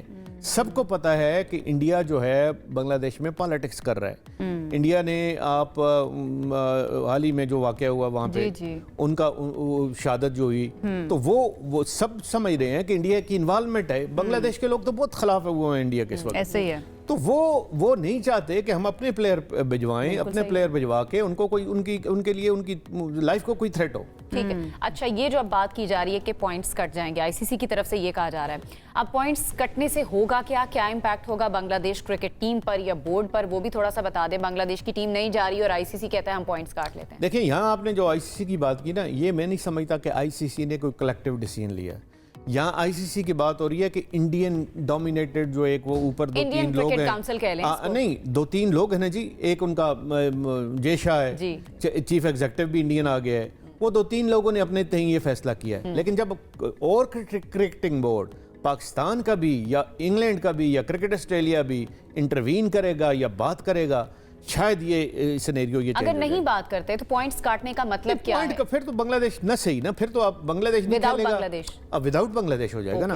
پھر تو اور کوئی چیز, بنگلہ دیش کے 3 میچ وہاں پہ ہیں, ایک میچ بنگلہ دیش نے جا کے کہیں اور کھیلا, 3 میچ وہاں پہ, اب 3 میچ نہیں کھیلیں گے تو آگے کوالیفائی نہیں کریں گے. ٹھیک ہے. اچھا, آپ کو لگتا ہے کہ باقی جو کرکٹ بورڈز ہیں, آسٹریلین, انگلینڈ کا کرکٹ بورڈ, وہ انٹروین کریں گے؟ کرنا چاہیے اور کریں گے بھی. یہ جو آپ مطلب ہے فوراً ایک امیجیٹ ایک ڈیسیژن آپ دیکھ رہی ہیں نا آئی سی سی کی طرف سے یا بات کرنے کی بات ہو رہی ہے, وہ میرے خیال ہے وہ اپنے طور پہ ہی انہوں نے یہ بات کی, اپنے اندر ہی جو مطلب جو بی سی آئی کے عہدیدار ہیں, بیسیکلی وہی عہدیدار ہیں آئی سی سی کے بھی. انفارمیشن کیا ہے, کیا انہوں نے کوئی ایسا پلان بنگلہ دیش کو دیا کہ دیکھیں بھئی آپ کے کھلاڑیوں کو پروٹیکشن دی جائے گی, آپ کی ٹیم کو سیکیورٹی دی جائے گی, اس طرح کا کوئی انہوں نے پلان بھی دیا؟ ہم نے تو ہر دفعہ سیکیورٹی دی جی, ہم نے تو دی ہے بالکل. ہم تو ہر دفعہ یہی کہتے ہیں کہ چیمپئنز ٹرافی پہ انڈیا آئے, ہماری سڑکیں بند کروا سے, ہمارا ذمہ ہے, ہم نے سیکیورٹی کرنی ہے. ہم نے تو مہمانوں کا بڑا خیال رکھا ہے جی. انڈیا جب لاسٹ ٹائم آیا تھا پاکستان, انڈیا کی ٹیم بڑے بڑے نام تھے, ان کو ہم نے بڑی اچھی اور پروٹیکشن وہ جا کر بات بھی کرتے ہیں پاکستان کی اس جی بارے میں، مہمان نوازی کی بھی اور ہر چیز کی تعریف بھی کرتے اور ہیں. چیمپئنز ٹرافی میں جو انڈین جرنلسٹ آئے ہیں انہوں نے وہاں جا کے بڑی بڑی بات کی کہ جی پاکستان جیسا تو کنٹری کوئی نہیں ہے جو مطلب مہمانوں کا خیال رکھتا ہے. ایسے ہی یہ سب کے باوجود ہم سے میچ تو وہ لے گئے نا جی، ہم سے وہ چیمپئنز ٹرافی کا فائنل بھی لے گئے، چیمپئنز ٹرافی کے انڈین میچز بھی لے گئے سارے.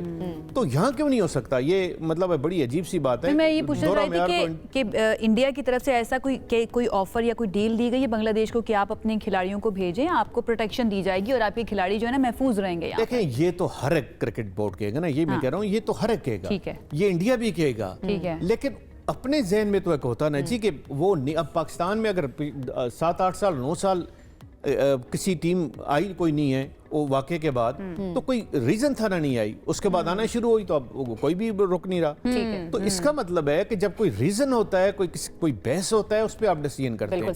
صحیح. تو بالکل میں یہ سمجھتا ہوں کہ آئی سی سی میں اور کرکٹنگ بورڈ بھی ہیں، ممبرز ہیں، ان کو رول پلے کرنا چاہیے، اور جو جینون گریوینسز ہیں بنگلہ دیش کرکٹ بورڈ کے یا بنگلہ دیش ٹیم کے وہ سننے چاہیے، اس کے بعد فیصلہ کرنا آپ دیکھ لیتے ہیں کہ باقی بورڈز واقعی میں آگے آ کے یہ فیصلہ کرتے ہیں یا نہیں کہ انہوں نے بنگلہ دیش کا ساتھ دینا ہے. اچھا، آج سے T20 سیریز بھی شروع ہونے جا رہی ہے پاکستان ورسز سری لنکا.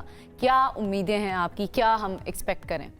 دیکھیں ایک تو سب سے پہلے بات ہے جی ساری کرکٹنگ بورڈ نے اپنی T20 اسکواڈ ورلڈ کپ کے لیے اناؤنس کر دیا، ہم نے نہیں کیا. اب باری ہے ہمارے بورڈ کی. اب ہمارے بورڈ کی انتظار فرمائیے. دیکھیں آج کی جو ڈیٹ ہے نا، یہ آج کی ڈیٹ فائنل ڈیٹ تھی کہ آپ اپنی پرووینل اسکواڈ، فائنل اسکواڈ نہیں پرووینل اسکواڈ آپ سبمٹ کر دیں ود آئی سی سی. پاکستان نے کر تو دیا لیکن پاکستان نے اناؤنس نہیں کیا، کیونکہ ایک دو پلیسز ہیں وہ بڑی پاکستان سمجھ رہا ہے کہ شاید یہ پلیئر ہو یہ پلیئر ہو، نسیم شاہ ہو یا عبدالسلام ہو یا وسیم جونیئر ہو. مطلب ہے یہ 2-3 پلیسز جو ہیں یہ اب فار دا گریب ہے، اور یہ سیریز جو 3 میچ کی سیریز ہے 7، 9 اور 11 کو یہ 3 میچز کھیلے جائیں گے. شاہ صاحب، how ready we are for the T20 world cup? اب سری لنکا تو بہت کچھ واضح کر دے گا یہ دورہ ہمارا، آپ کو کیا لگتا ہے کتنے تیار ہیں ابھی تک اس سری لنکا کی سیریز سے پہلے کی اگر میں بات کروں؟ کیا لگتا ہے کتنے تیار ہیں؟ دیکھیں جی ایک تو میرا خیال ہے ہمارے سلیکٹر نے ڈیسیژن کر لیا کہ we will go into the world cup with tried and tested stuff. مطلب ہم وہ پلیئر رکھیں گے جو ہمارے ایکسپیرینس ہے، جن کا اچھا ایکسپوجر ہے اور جو کافی عرصے سے کھیل رہے ہیں. نیا پلیئر کوئی بھی نہیں لیں گے، ایمرجنگ سے بھی کوئی نہیں لیا، نہ عباس افریدی لیا آپ کو پتہ ہے، نہ دانیال لیا، احمد دانیال لیا، نہ ماس صداقت لیا، یا ان کو کنسیڈر بھی نہیں کیا گیا، ٹور پہ چلے گئے ہیں. اب ایک پاکستان کے لیے بڑا مسئلہ ہے کہ شاہین شاہ افریدی کی فٹنس کتنی ہے، کیا وہ ریکور کر رہے ہیں بگ بیش سے؟ تو وہ نہ بگ بیش میں وہ فلی فٹ نظر آئے، نہ فلی انفارم نظر آئے، وہ سٹرگل کرتے ہوئے نظر آئے. اپیرنٹلی کیا لگ رہا ہے ان کی انجری کو دیکھتے ہوئے؟ الٹیمیٹلی وہ نکل کے بڑا مشکل ہوتا ہے. اگر میں کہتا ہوں کہ انجری ہو جائے پھر آپ ڈر کے کھیلتے ہیں، اور ڈر کے کھیلنا وہ ہم نے سائم کے ساتھ دیکھا بھی کتنا عرصہ سفر کرتے رہے ہیں. جی ڈر کے کھیلنا اس کا مطلب آپ پوری 100% پرفارمنس نہیں دیں گے. اب انجری کا سٹیٹس کیا ہے ان کا، یہ تو خیر وہی تو ہمارے مین پلیئر ہیں اور ہم ان پہ بہت ریلائی کر رہے ہیں. اب ان کو میرا خیال دیکھنے والی بات ہے، عبدالسلام کو دیکھنے والی بات ہے کہ پاکستان کو ایک پنچ ہٹر چاہیے 6-7 پوزیشن پہ کہ اچھے 2-3 چھکے لگا کے 10-12-15 بال پہ 30-35-40 بنا لے، اور وہ جو ایک ویلیو ایڈیشن ہوتی ہے ٹو دی ایگریگیٹ ٹوٹل، وہ ویلیو ایڈیشن وہ کر دے. وہ پاکستان کے پاس نہیں ہے، تو وہ عبدالسلام کو اس سینس میں یہ دیکھنا چاہ رہے ہیں. اب یہ سیریز ان کے لیے بڑی کریٹیکل ہے، اگر ان کو کھلاتے ہیں تو کیا رول پلے کرتے ہیں، کتنا ایکسکور کرتے ہیں، کتنا کو کنٹریبیوٹ کرتے ہیں، کیا وہ کوئی میچ وننگ رول پلے کر سکتے ہیں نہیں کر سکتے، وہ دیکھنے والی بات ہے. اور پھر فیصلہ ٹیم کو کیا ہو سکتے ہیں پاکستان کی ٹیم کو؟ شاہین آفریدی خدا نہ خواستہ اگر نہیں کھیل پاتے ہیں، ان کے بغیر ہمارا جانا اس اتنے بڑے ٹورنامنٹ، کوئی آلٹرنیٹ ہے ہمارے پاس ان کا؟ دیکھیں میں نہیں سمجھتا کہ خاص کر سری لنکا میں کوئی شاہین شاہ افریدی کا کوئی اتنا بڑا امپیکٹ ہوگا. میں نہیں سمجھتا ہوں کہ امپیکٹ ہوگا، کیونکہ آپ کا جو سلمان مرزا ہے یا آپ کے جو نسیم شاہ کتنی زبردست فارم میں ہمیں نظر آئے ILT میں जो बांग्लादेश यूई लीग हुई है उसमें हमने देखा कि फाइनल भी उन्होंने वाइपर को किस तरह ज़बरदस्त तरीके से जिताया। उनकी बड़ा एक मेन बस रोल जुर्माना था। हो गया जी मैंने कहा बस जुर्माना हो गया नसीम को, लेकिन जितवा दिया। नहीं देखें वो तो खैर होता रहता है, लेकिन ये जो उनका रोल है ना जी बड़ा ज़बरदस्त था। वो तीनों पाकिस्तानी बड़े शानदार खेले, उस्मान तारिक बड़ा ज़बरदस्त खेले, फ़खर ज़मान बड़ा अच्छा खेले। तो ये इनके होते हुए फिर आरएस रऊफ भी होंगे, सलमान मिर्ज़ा होगा, शहनशाह हो गए। अगर शहनशाह नहीं होते नसीम शाह हो जाते हैं। नसीम शाह मैं कहता हूँ अच्छा रोल प्ले कर सकते हैं। फिर आपको एक एक्स्ट्रा सीमर और ऐड करना पड़ेगा, फिर ये होगा। लेकिन टू बी मोर प्रिसाइज अगर आप बात करते हैं ना जी कि श्रीलंका में पाकिस्तान का एक जो विनिंग जो कॉम्बिनेशन बनेगा या विनिंग बनेगा, रोल कौन सा डिपार्टमेंट दे सकता है, वो मेरा स्पिन डिपार्टमेंट दे सकता है। अच्छा, और जो बाकी डिपार्टमेंट्स हैं, चले बॉलिंग की, फील्डिंग की मैं खास तौर पर मैं बात करना चाहूँगी। फील्डिंग में पाकिस्तान ने हमेशा कहीं ना कहीं स्ट्रगल की है। पिछले कुछ अरसे में कुछ बेहतरी नजर आई है, लेकिन वर्ल्ड कप में आगे हमने जाना है। आपको क्या लग रहा है ये जो डिपार्टमेंट है ये कितना बड़ा चैलेंज हो सकता है पाकिस्तान के लिए? देखिए फील्डिंग बहुत रिसेंटली आपने जिस तरह बात की, रिसेंटली पाकिस्तान की फील्डिंग बड़ी ज़बरदस्त अच्छी रही है बिल्कुल। और मैं नहीं समझता कि फील्डिंग का कोई इतना मसला होगा। ओके। दो चीज़ें ज़रूर हैं। एक पाकिस्तान का टॉप ऑर्डर कितना स्कोर करता है। ओके। टॉप ऑर्डर का मतलब है साइम अयूब, सबजादा फरहान, फ़खर ज़मान, बाबर आजम, ये क्या रोल प्ले करते हैं। उस्मान जो विकेट कीपर हैं इनका क्या रोल होता है। ऑब्वियसली मेरा ख्याल है विकेट कीपर रंग 3 रखे हुए हैं, लेकिन उस्मान ही विकेट कीपर जाएंगे। तो ये कितना रोल प्ले करते हैं। ऊपर से आपके पावर प्ले में जो 6 ओवर होते हैं उसमें स्कोर कितना होता है, 50-55 कर लेते हैं फॉर 1 और नो लॉस। अगर इस तरह का कोई आपको बेस मिल गया तो फिर अच्छा आप स्कोर करेंगे। और जब श्रीलंका की बात आती है याद रखिएगा, वहाँ पे ये नहीं है कि आप 200 या 250 स्कोर कर लेंगे और वहाँ पे आप इतना स्कोर करके और समझ लेंगे कि ये टारगेट है या ये स्कोर करना है। वहाँ टीम 160-170 बहुत होता है। ओके। अगर आप इतना कर लेते हैं और अच्छी बॉलिंग करते हैं, मतलब है वो नहीं है कि कैचेस नहीं गिराते, बॉलिंग बिल्कुल अपनी जो आप ज़बरदस्त किस्म की जो आप कम्बिनेशन है उसके साथ चलते हैं, तो आप अच्छी से अच्छी टीम को 170 के अंदर रिस्ट्रिक्ट कर सकते हैं। ओके। और अगर आप पाकिस्तान पहले बॉलिंग करता है तो 150 के अराउंड रिस्ट्रिक्ट करना चाहिए अपोनेंट्स को। तो ये अच्छा पाकिस्तान की कम्बिनेशन, मैं कहता हूँ लुकिंग एट दी वेन्यू जो कोलंबो में पाकिस्तान खेलेगा, कम्बिनेशन पाकिस्तान बिल्कुल वैसे ही फियरलेस क्रिकेट खेलनी पड़ेगी जो हमारी अंडर 19 टीम ने एशिया कप में खेली है। जी जी माशाल्लाह एशिया कप में खेली है, कल ट्राई सीरीज जीती है और क्या जबरदस्त जीती है। समीर मिन्हास का मैं जिक्र करना चाह रही थी, उन्होंने तेज तरीन सेंचुरी बनाई है बहुत जबरदस्त अंडर 19 में, बिल्कुल तेज तरीन। और इंडिया के किसी प्लेयर का 42 बॉल्स पे जी रिकॉर्ड बीट किया है। समीर मिन्हास अल्लाह के फजल से जी बड़ा अच्छा टैलेंट है। फौरन तो उनको नहीं लाना चाहिए, ज़ाहिर है उनको 2-3-4 साल क्या फ्यूचर देख ग्रूम करना चाहिए। क्रिकेटिंग फैमिली से जी मुल्तान की, और भाई भी क्रिकेट खेलते हैं, इरफात मिनास भी खेलते हैं, फादर भी इनके फर्स्ट क्लास खेले हुए हैं। बड़ा ज़बरदस्त पोटेंशियल है। जब आप शुरू से देखें कोई काम भी, जब आपको पता है कि मैंने क्रिकेटर बनना है, फिर ये 6-7-8 साल से शुरू कर देते हैं क्रिकेट खेलना, पहले टैप बॉल से करते करते हॉट बॉल से, तो अब पोटेंशियल इनमें बहुत नज़र आता है। लेकिन जब आप किसी अच्छे प्लेयर का पोटेंशियल देखते हैं तो उसको एक्सपोज ना करें कभी भी फ़ौरन, उनको स्लोली आप लेके जाएं, उनकी फिज़ीक पे आप काम करें, उनकी फिटनेस हो, उनकी जो मैं कहता हूँ कि उनका एक लगातार उनको एक्सपोजर दें जूनियर लेवल पे, इमर्जिंग लेवल पे। अब उनको चाहिए कि अगर ये जूनियर खेल रहे हैं साथ इमर्जिंग भी खेलें, और 2-3 साल में पाकिस्तान के लिए ये बड़ा तैयार किया टैलेंट जाए ना है। स्टफ इंशाल्लाह पाकिस्तान के बड़े सालों तक ये काम आने वाला है इंशाल्लाह। अल्लाह करे। वैसे अभी जब भी कोई नया खिलाड़ी आता है, अच्छा परफॉर्म कर रहा होता है ना, दिल में एक डर भी बैठ जाता है, क्योंकि हमने बड़े अच्छे अच्छे खिलाड़ियों को जाया भी किया हुआ है। बड़े इस कोई शक नहीं, हमने इतना जल्दी एक्सपोजर दे दिया 1-2 साल में पता ही नहीं गायब। अब हसन नवाज को देखे ना जी, अच्छा पोटेंशियल था, बिल्कुल आपने उसको ऐसा मतलब है हुआ बना दिया कि जी बस बहुत बड़ा जनरेशन। अब हमारे कप्तान साहब ने कहा कि ये जनरेशन टैलेंट है, वो अब टीम में नहीं है, टीम में ही मौजूद नहीं है। किसी तरह हम इस चीज़ को भी डिस्कस करते हैं कि एक सिस्टम जो है ना वो कितना ज़्यादा ज़रूरी है, कि एक खिलाड़ी अगर अच्छा परफॉर्म कर रहा है उसको पूरे सिस्टम से गुजार कर टीम तक पहुंचना है। इसके ऊपर भी किसी दिन हम शो करते हैं। लेकिन फिलहाल बहुत शुक्रिया आपका, मुई शाह साहब हमारे साथ मौजूद थे। और बात किए जनाब, अब देखते हैं कि T20 वर्ल्ड कप के अंदर चीज़ें किस तरह से अनफोल्ड होती हैं। बांग्लादेश की टीम जो है ना उसका मामला कहाँ पर जाता है। लेट्स होप पाकिस्तान की फाइनली टीम बन जाए, तैयार हो जाए और ये T20 series Pakistan world cup पहले के लिए। जीत जाए जो आज से शुरू हो रही है। इंशाल्लाह इसके बाद ही ना, उसके बाद T20 वर्ल्ड कप के लिए टीम भी बन जाए। अब जाते हैं एक ब्रेक की तरफ, वापस आएंगे, बात करेंगे, साथ रहिए। ब्रेक के बाद आपको कहेंगे खुश आमदीद। जनाब, बहुत सारे लोग ऐसे होते हैं जो बैरून मुल्क सफ़र करना चाहते हैं लेकिन उन्होंने पहले ट्रैवल नहीं किया होता, तो बहुत सारी चीज़ें डॉक्यूमेंट्स के अंदर उनकी रह जाती हैं जिसकी वजह से लास्ट मोमेंट पर उनको प्रॉब्लम होती है। या फिर वो लोग जो कि नौकरी करने के लिए बाहर जाना चाहते हैं, उनके मुताबिक या उनके पास ऐसे कौन कौन से डॉक्यूमेंट्स होने चाहिए जो ज़रूरी हैं, जब तक वो डॉक्यूमेंट्स नहीं होंगे वो बाहर ट्रैवल नहीं कर सकते।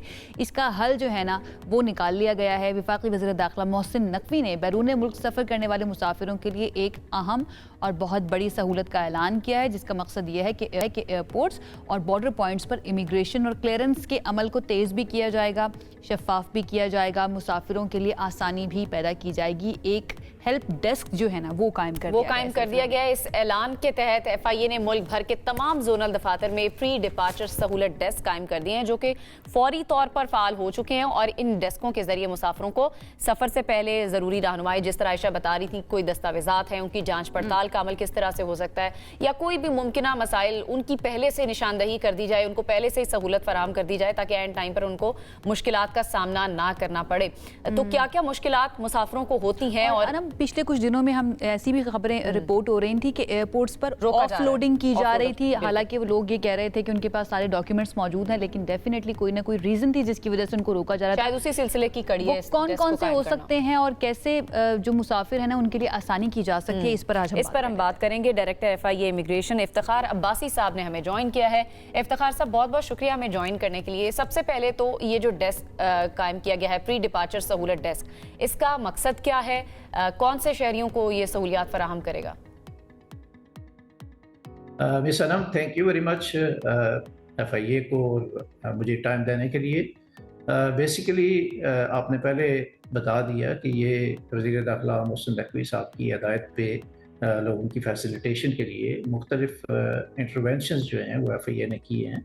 इसमें डायरेक्टर जनरल FIA ने रिसेंटली ये प्री डिपार्चर फैसिलिटेशन डेस्क का जो कॉन्सेप्ट है, इसके लिए डेस्क बाकायदा इस्टेब्लिश किए गए हैं और तमाम हमारे जोनल ऑफिस में लोगों को हमारे इमिग्रेशन के जो एक्सपर्ट्स हैं वो गाइड करने के लिए इन डेस्क के ऊपर मौजूद होते हैं और ना सिर्फ इन पर्सन आने वाले जो लोग हैं उनको गाइड करते हैं, बल्कि उसके साथ साथ ईमेल और फ़ोन के ऊपर भी लोग उनसे इंफॉर्मेशन ले सकते हैं। यकीनन पिछले अरसे के दौरान मुख्तलिफ सोशल मीडिया और मुख्तलिफ जगहों पे ये इंफॉर्मेशन आती रही और सर्कुलेट भी करती रही कि FIA जो है इसकी इमिग्रेशन के प्रोसेस में लोगों को कोई प्रॉब्लम्स हो रही हैं, परेशानी का सामना करना पड़ रहा है, उसी को सामने रख के ये डेस्क बनाए गए। डेस्क का बेसिक पर्पस लोगों की फैसिलिटेशन है। इसके नाम से वाज़ेह है कि बेसिकली डिपार्चर से पहले लोगों को गाइड किया जा सके। इससे पहले इमिग्रेशन के हवाले से लोगों के पास इंफॉर्मेशन नहीं होती थी, लोगों को एयरपोर्ट पे जाके पता चलता था कि हमारे डॉक्यूमेंट्स में क्या कमी है, क्या खामी है, किसकी बुनियाद पे हमें ऑफलोड किया जा सकता है। ठीक है, ज़्यादा प्रॉब्लम्स क्या होती थी मुसाफिरों को जो वहाँ पर पहुँच जाते हैं? कौन कौन से डॉक्यूमेंट्स उनके पास नहीं होते थे, या कौन सी बड़ी गलती मुसाफिर जो है ना वो कर रहे होते थे जो विजिट करने जा रहे हैं या फिर बैरून मुल्क जॉब के लिए जा रहे हैं? मोटी मोटी से ज़रा दो चार बताइएगा, प्रॉब्लम्स कौन सी फेस करनी पड़ती हैं? इसमें सबसे पहली चीज़ तो ये है कि अगर हम वर्कर्स को देखें तो हमारे बेशुमार इमिग्रेंट्स जो हैं वो गल्फ़ में वर्क के ऊपर जाते हैं, वर्क परमिट लेके जाते हैं। उनका प्रॉब्लम ये होता है कि उनको इंफॉर्मेशन नहीं होती, वो स्किल्ड या फुली स्किल्ड लोग नहीं होते, सेमी स्किल्ड या अनस्किल्ड लोग होते हैं, उनको पता नहीं होता। तो वो प्रोटेक्टर ऑफ इमिग्रेंट्स की स्टैम्प या उसकी रजिस्ट्रेशन के बगैर चले जाते हैं, या उनके पास रेलेवेंट डॉक्यूमेंट्स नहीं होते जिससे ये साबित कर सकें कि वो जेन्युइन ट्रैवलर्स हैं। इसके अलावा लोगों को मुख्तलिफ कंट्रीज़ की जो रिक्वायरमेंट है, हर कंट्री की अपनी एक रिक्वायरमेंट है। इसके लिए ट्रैवलर्स इंफॉर्मेशन मैनुअल बना हुआ है जो कि इंटरनेशनली उसकी इंफॉर्मेशन अवेलेबल होती है। हर कंट्री की अपनी एक रिक्वायरमेंट है, उस रिक्वायरमेंट का लोगों को पता नहीं होता। फॉर एग्जांपल किसी को वो विजिट वीज़े पे जा रहा है तो उसकी होटल बुकिंग नहीं है, یا اس کے پاس اتنے سفیشینٹ فنڈز نہیں ہیں کہ جس کے بیس پہ وہ ثابت کر سکے کہ یہ ایک جینون ٹریولر ہے، یا اس کے ساتھ اس کے پاس جو وہاں کے ویزے کے ساتھ باقی ریکوائرمنٹس ہیں کوئی اس کے پاس ڈاکومنٹ اچھا موجود نہیں ہے. اچھا تو یہ تمام چیزیں سامنے رکھ کے ان ٹھیک ہے کو ان افتخار کی صاحب، گائیڈنس کے لیے یہ فیسیلیٹیشن افتخار صاحب ٹیسٹ تھوڑا سا بتا قائم دیں کیا گیا ہے کتنے تاکہ دن ان کو یہ پہلے ڈاکومنٹس ٹریول سے کتنے دن پہلے وہ اس سہولت سے فائدہ اٹھا سکتے ہیں، یہ تھوڑا سا بتا دیں. جی اس میں کوئی ٹائم لیمٹ نہیں ہے. اس وقت تک اوکے ہم نے کوئی اس کو مینڈیٹری نہیں کیا کہ آپ ہر حال میں یہاں پہ فیسیلیٹیشن ڈیسک پہ اتنا ٹائم پہلے آپ انفارمیشن لیں گے. وہ کسی بھی وقت فون کے اوپر، ای میل کے اوپر اور جو ان پرسن آ کے انفارمیشن لے سکتے ہیں. لیکن میں سجیسٹ کروں گا کہ ایٹ لیسٹ ان کو 48 آورس پہلے یہ انفارمیشن لے لینی چاہیے تاکہ ان کو پتہ چل سکے کہ اگر ان کے پاس ہوٹل بکنگ نہیں ہے یا پروٹیکٹریٹ آف امیگرینٹ کی سٹیمپ نہیں ہے تو وہ اس کو جا کے کمی کو پورا کر سکیں. اگر ان کے پاس کسی کنٹری میں جانے کے لیے ایک اسٹوڈنٹ کے پاس یونیورسٹی کا لیٹر نہیں ہے یا کوئی ای میل اس کو چاہیے وہ نہیں ہے تو وہ اس کو کہیں سے پروکیور کر سکے اور اس کو جانے سے پہلے پورا کر سکے. تو ایٹ لیسٹ 48 آورس پہلے ان کو ضرور رابطہ کرنا چاہیے. بالکل ٹھیک ہے. اچھا افتخار صاحب، یہ جو اب یہ پری ڈپارچر ڈیسک جو ہے یہ اس کے آبجیکٹیوز کے اوپر تھوڑا سا اور بات کر لیتے ہیں کہ ایک تو یہ لوگوں کو گائیڈ کرنے کے لیے جو کہ ٹریول کرنا چاہتے ہیں بھی ضروری ہے، دوسرا یہ کیا یہ بھی شامل ہوگا کیونکہ بہت سارے لوگ جعلی دستاویزات پر بھی ٹریول کرنے کی کوشش کرتے ہیں، کیا یہ اس کے اندر بھی ہیلپ کرے گا؟ اور دوسرا یہ ہیومن ٹریفکنگ، کیا اس کے اندر بھی کوئی اقدام کیا جائے گا لوگوں کے ڈاکیومنٹس وغیرہ چیک کر کے؟ اس میں کیا رول ہوگا اس ٹیسٹ کا؟ جی بالکل آپ نے ایک درست بات کی ہے. اس میں یہ جو پری ڈپارچر فیسیلیٹیشن ڈیسک ہے اس کے اوپر ہمارے امیگریشن کے ایکسپرٹس موجود ہوتے ہیں. لوگوں کے ساتھ پاکستان چونکہ ایک کنٹری آف امیگرینٹس ہے، یہاں سے بے شمار لوگ باہر کام کے لیے جاتے ہیں اور یہاں پہ انلیگل ہیومن اسمگلرز اور ٹریفکرز جو ہیں ان کے نیٹ ورکس بھی کام کر رہے ہوتے ہیں. تو لوگوں کو بہت بڑے لیول پہ ڈسیو بھی کیا جاتا ہے، ان کو چیٹ کیا جاتا ہے، ان کو اسمگل کرنے کی کوشش کی جاتی ہے. اس میں یہ ایجنٹس انوالو ہوتے ہیں. تو اس میں جعلی ڈاکومنٹس، فیک ڈاکومنٹس یا فوج ڈاکومنٹس یا مس ڈکلیریشن کے ساتھ ڈاکومنٹس ان کو پرووائڈ کیے جاتے ہیں جس کا اس کو ٹریولر کو خود بھی بعض اوقات پتہ نہیں ہوتا کہ اس کا ویزا جعلی ہے یا اس کا پاسپورٹ جو ہے ٹیمپر کیا ہوا ہے. تو ہمارے ایکسپرٹس وہاں پہ فیسیلیٹیشن ڈیسک پہ اس کو یہ گائیڈ کر سکتے ہیں کہ یہ ویزا جو ہے ٹھیک نہیں ہے. اور اس کے ساتھ ساتھ کیونکہ یہ وکٹمز ہوتے ہیں تو ان کے جو اسمگلرز ہیں، جو بیک گراؤنڈ میں کام کرنے والے ایجنٹس ہیں، ان کے خلاف ہم کرمنل انکوائریز اور انویسٹیگیشنز بھی شروع کر سکتے ہیں تاکہ بجائے اس کے کہ ایئرپورٹ پہ جا کے یا کسی اور کنٹری میں پہنچ کے اس بندے کے ساتھ اس کو فراڈ کا پتہ چلے، وہ یہیں پہ اس کو انفارمیشن مل جائے اور اس پہ اپنے ایجنٹ کے خلاف ایکشن کر سکے. ہم نے پچھلے کچھ عرصے میں دیکھا ہے سعودی عرب اور یو اے ای میں خاص طور پر پاکستانیوں کی ایک بہت بڑی تعداد ہے جو یہاں سے چلے جاتے ہیں، چاہے وہ صحیح ڈاکیومنٹس پر ہی جا رہے ہوں لیکن وہاں جا کر بھیک مانگنے کا جو کام ہے وہ کر رہے ہوتے ہیں، جس کی وجہ سے اور لوگوں کو بہت زیادہ مشکلات پیش آ رہی ہوتی ہیں. ایسے لوگوں کے لیے، ایسے لوگوں کے نیٹ ورک کے لیے پھر آپ کس طرح سے آئیڈینٹیفائی کریں گے اگر وہ صحیح ڈاکیومنٹس پر بھی جا رہے ہیں تو وہ تاکہ یہ نیٹ ورک کو توڑا جا سکے؟ جی اس کے اوپر ایف آئی اے نے پچھلے کچھ عرصے کے دوران بڑے پیمانے پہ کریک ڈاؤن بھی کیا ہے. ہم انٹرنیشنلی ان کنٹریز کے ساتھ بھی رابطے میں ہیں، اسپیشلی جو جی سی سی کنٹریز ہیں جن سے زیادہ کمپلینٹس آ رہی تھیں. تو اس کے لیے ہم نے رسک پروفائلز ڈیولپ کیے ہیں کہ بیگرز جو ہوں گے ان کے کیا کیا ایسی چیزیں ہیں، ایسے رسک فیکٹرز ہیں جو آئیڈینٹیفائی کرتے ہیں کہ یہ بیگنگ کے لیے جا رہا ہے، نہ کہ یہ کسی ورک پرمٹ پہ یا عمرے کے لیے یا کسی وزٹ کے لیے جا رہا ہے. تو وہ رسک پروفائل جو ہے ہمارا رسک انالیسس یونٹ ہے جس میں باقاعدہ ہم تمام لوگوں کا ڈیٹا جو ہے اس کو اس کی انالیسس کر رہے ہوتے ہیں اور اس کے بعد ہم وہ رسک پروفائل ڈیولپ کرتے ہیں. تو اس کی گائیڈنس جو امیگریشن آفیسرز ہوتے ہیں، کاؤنٹر آفیشلز ہوتے ہیں، ان کو پرووائڈ کی جاتی ہے کہ ایسے لوگ جو ہیں یہ بیسیکلی بیگنگ کے نیٹ ورک کے ساتھ لنکڈ ہو سکتے ہیں یا خود بیگنگ کے نیٹ ورکس کے وکٹمز ہو سکتے ہیں. تو ان کو چیک کیا جائے. ایک تو ان کو ہم نے باہر جانے سے روکنے کے لیے یہ میکینزم بنایا ہے. اس کے ساتھ ساتھ وہاں جو ہمارے فارن مشنز ہیں ان کی کوآرڈینیشن ہے ان کنٹریز کے ساتھ، تاکہ وہاں سے ان لوگوں کو واپس ڈپورٹ کروایا جائے، اور ڈپورٹ ہونے پہ ان کے جو ایجنٹس ہیں اور جو اسمگلرز ہیں ان کے خلاف اسٹرکٹ ایکشن لیا جاتا ہے. ہمارا انویسٹیگیشن کا جو میکینزم ہے اس پہ سخت کریک ڈاؤن ہم نے کیا بھی ہے، اور ابھی وہ جاری بھی ہے. ہم نے بے شمار نیٹ ورکس اریسٹ بھی کیے ہیں، ان کے خلاف ایکشن بھی لیے. رائٹ، بہت بہت شکریہ افتخار عباسی صاحب ہمارے ساتھ موجود. لیٹس ہوپ یہ ڈیسک جو ہے نا یہ مسافروں کے لیے سہولت کو مزید بڑھائے، اور ڈیفینیٹلی جو پاکستان سے جاتے ہیں دوسرے ملک اور وہاں پر جا کر پاکستان کا نام خراب کرتے ہیں ان کے خلاف ضرور کارروائی کی جائے. افتخار عباسی صاحب ہمارے ساتھ موجود تھے اور وہ اس معاملے میں ہمیں آگاہ کر رہے تھے. ایک بریک کی طرف جاتے ہیں، بریک سے واپس آئیں گے تو کچھ اچیورز سے آپ کی ملاقات کروائیں گے. ساتھ رہیے. بریک کے بعد آپ کو کہیں گے خوش آمدید. ہمارے ساتھ اچیورز پہنچ چکے ہیں. جیسا کہ میں نے پرومس کیا تھا کہ بریک سے واپس آئیں گے تو اچیورز ہمارے ساتھ ہوں گے. تو ہمارے ساتھ آج موجود ہیں ازبکستان میں ہونے والی کامن ویلتھ کیوکشن کراٹے چیمپئن شپ میں پاکستان کا نام روشن کرنے والی دو ایسی نوجوان لڑکیاں جن کو دیکھ کر بھی دل خوش ہو جائے کہ وہ ماشاءاللہ سے اتنی پیاری ہیں، لیکن جب آپ سنتے ہیں کہ وہ کس طرح کے کراٹے کھیل کر آ رہی ہیں تو آپ کو ڈر بھی ہوتا ہے کہ بھائی ہم لڑکیاں ہوتے ہوئے سوچتے ہیں کہ کہیں کچھ لگ نہ جائے.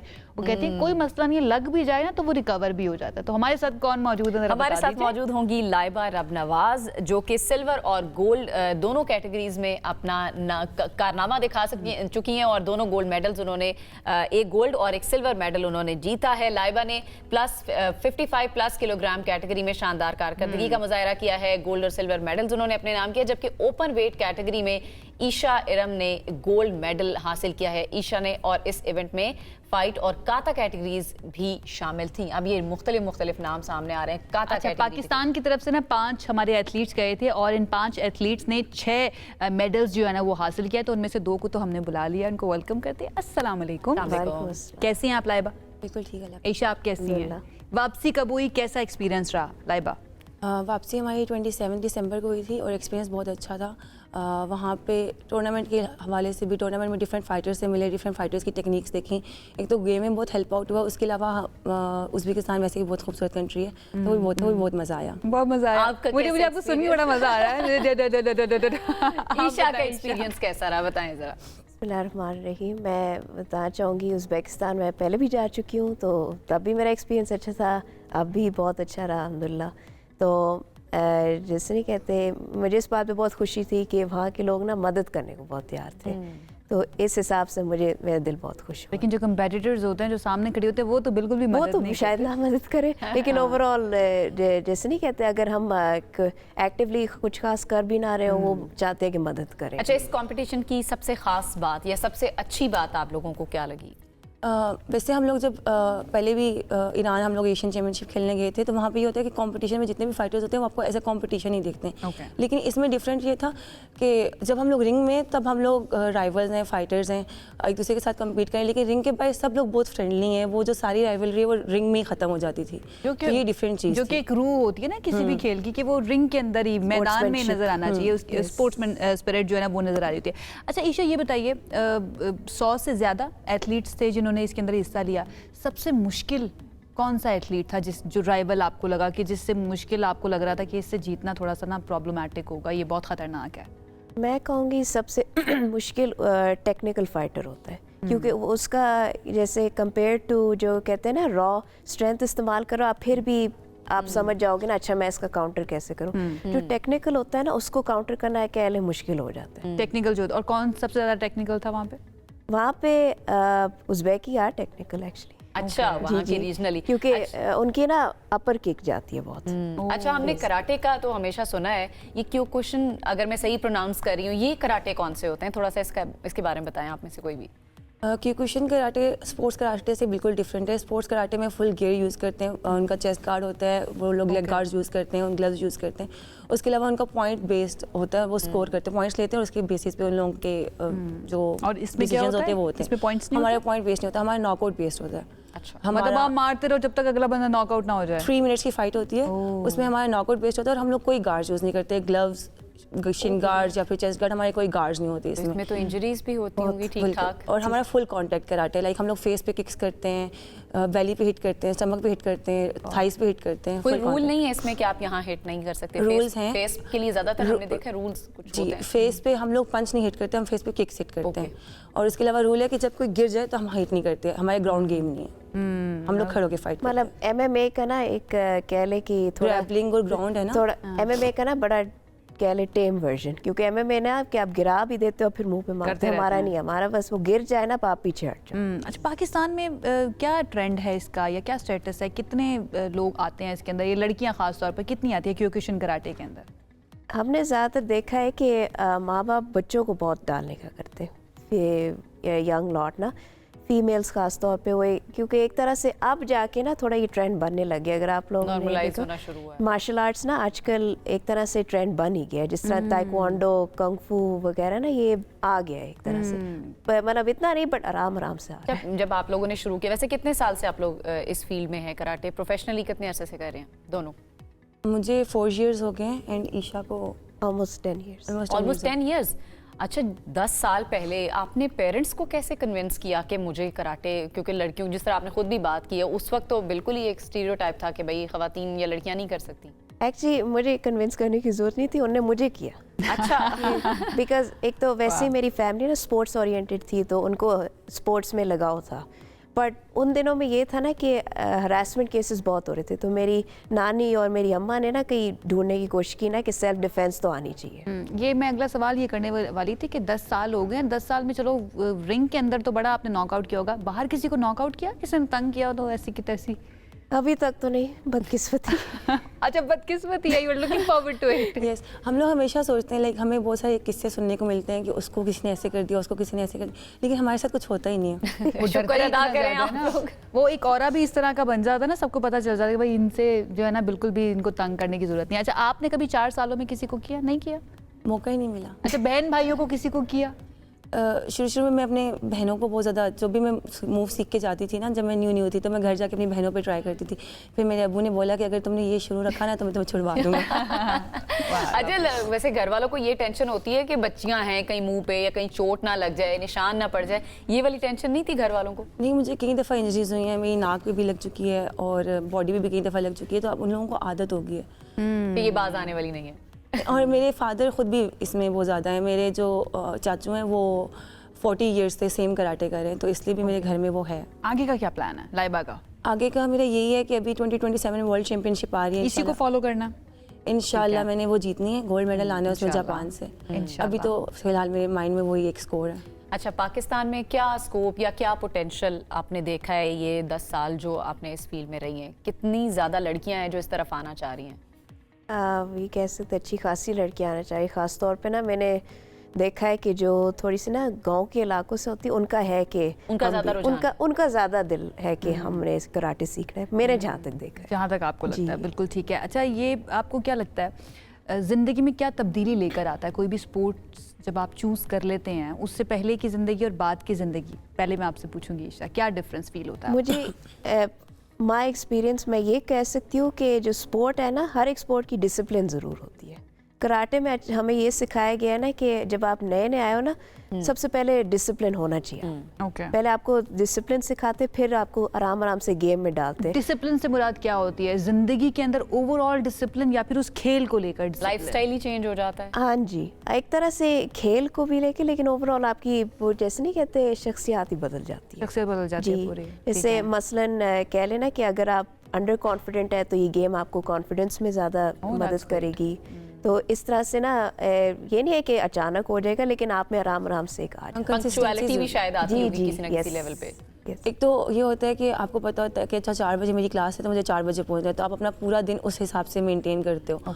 और दूसरा ये होता है कि कंसिस्टेंसी, अगर आप वीक में 3 दिन क्लासेस कर रहे हो और 3 दिन आप नहीं कर रहे हो, तो ऑब्वियसली जो बच्चा 7 days या 6 days क्लास कर रहा है वो आपसे ज़्यादा बेटर होगा, तो आप फिर दूसरे से बेटर होने के लिए उस चक्कर में भी आप फिर अपनी क्लासेस को ज़्यादा टाइम देते हो, ज़्यादा टाइम दे रहे होते हो। ठीक। अच्छा, पढ़ाई को अफेक्ट करता है साथ साथ इस हॉबी को, या आप तो आपका प्रोफेशन बन चुका है माशाल्लाह से, इस जब आप पढ़ रहे थे या अभी भी आप पढ़ रहे हो, I don't know about that, पढ़ रहे हो आप? नहीं, ये पढ़ी है। ये पढ़ रही हैं, तो इसको पढ़ाई को अफेक्ट करता है ये स्पोर्ट्स में इन रहना? मैंने जब शुरू किया था तब मैं बैचलर्स नया नया शुरू हुआ था, तो मैं मुझे सच में था कि मैं कैसे ये लेके जाऊंगी ना।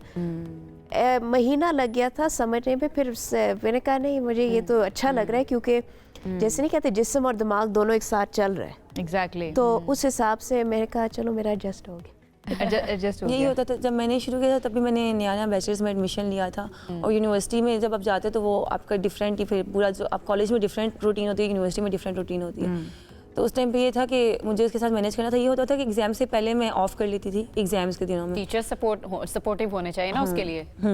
तो एग्जाम्स के दिनों में मैं ऑफ कर लेती थी और फिर बाकी दिनों में मैं फुल गेम करती थी। फुल गेम करती थी, एग्जाम के दिनों में ऑफ कर लेती थी अपनी क्लासेस से, क्लासेस जो आपकी से, ये वाली जी, क्लासेस। ट्यूशन की ठीक है। अच्छा, स्पॉन्सर्स का मसला तो नहीं होता है, क्योंकि बहुत सारे एथलीट्स ऐसे भी आते हैं जो बड़ा अच्छा परफॉर्म करें अपनी अपनी फील्ड में, बट उनको होता है कि हमें स्पॉन्सर्स उस तरह से नहीं मिलते। आप लोगों के साथ ये चैलेंज तो नहीं होता? है हम लोग जितने भी अभी कितना फाइटर्स महंगा हैं, गेम है ये? बहुत महंगा। बहुत। डाइट का खर्चा है, आपके गियर का खर्चा है, उसके अलावा आपके जो ट्रैवल है वो एक्सपेंस है। अभी भी हम लोगों ने, मैंने ईरान में एक टूर्नामेंट खेला है, अभी मैंने उज़्बेकिस्तान में खेला है। ईशा जापान, ईरान और उज़्बेकिस्तान खेल चुकी हैं। सारा सेल्फ फाइनेंस। ये सब फाइनेंस। पाकिस्तान स्पोर्ट्स बोर्ड आप लोगों ने खुद से करने की कोशिश की, उनसे रब्ता की बात हो कि आप लोगों को सपोर्ट किया हम जाए? लोग पाकिस्तान स्पोर्ट्स बोर्ड में रजिस्टर्ड नहीं है हमारी गेम। अच्छा, ये हमारी गेम प्राइवेट ऑर्गेनाइजेशन है। ओके, तो फिर अपने तौर पे आप लोग कोशिश करते हैं, आपके कोचेस कोशिश करते हैं कि आप लोगों को स्पॉन्सर्स मिल जाएं? हम लोग ट्राई तो करते हैं, बट हमें अभी तक कोई स्पॉन्सर नहीं मिला। ओके, चलें हम कोशिश करेंगे, हम खुद भी हमारे अपील प्लेटफॉर्म करें, के थ्रू। दरख्वास्त भी करें और रिक्वेस्ट भी करें कि भाई इतनी प्यारी प्यारी लड़कियां और इसके साथ साथ इतना ज़्यादा वो ज़बरदस्त पाकिस्तान का नाम रोशन कर रही हैं, तो इनको स्पॉन्सर कीजिए ताकि ये मज़ीद आगे बढ़कर एंड के लिए भी एंड डेफिनेटली पाकिस्तान के लिए भी बहुत अच्छा खेल सकें और परफॉर्म कर सकें। All the very best for the future. Thank you so much हमें ज्वाइन करने के लिए, बहुत अच्छा लगा मुझे आप दोनों से। Thank you. लेट्स होप कि जो देखने वाली लड़कियां हैं, जो देखने वाले बच्चे हैं, वो भी इंस्पिरेशन लें। और एक चीज़ मैं कहना चाहूँगी, हमें ब्रेक की तरफ जाना है? नहीं, हमें क्लोजिंग प्रोग्राम की को तरफ क्लोज जाना है, करना है। क्लोजिंग की तरफ जाना है। जाते जाते मैं ये कहना चाहूँगी अपने बच्चों को जब वो छोटे हों तो किसी एक स्पोर्ट्स में लाजमी रखिए, क्योंकि उनके अपने कॉन्फिडेंस के लिए भी बड़ा अच्छा होता है और उनके डिसिप्लिन के लिए भी बहुत अच्छा होता है। अब ये तो ना हमारे दिमागों के अंदर बैठ चुकी है, आप लोगों के दिमागों में भी बैठ जानी चाहिए, आपके अपने बच्चों के लिए। हमें इजाज़त दीजिए, इंशाल्लाह आपसे करेंगे दोबारा मुलाकात कल। अपना ख्याल रखिए, अल्लाह हाफिज़।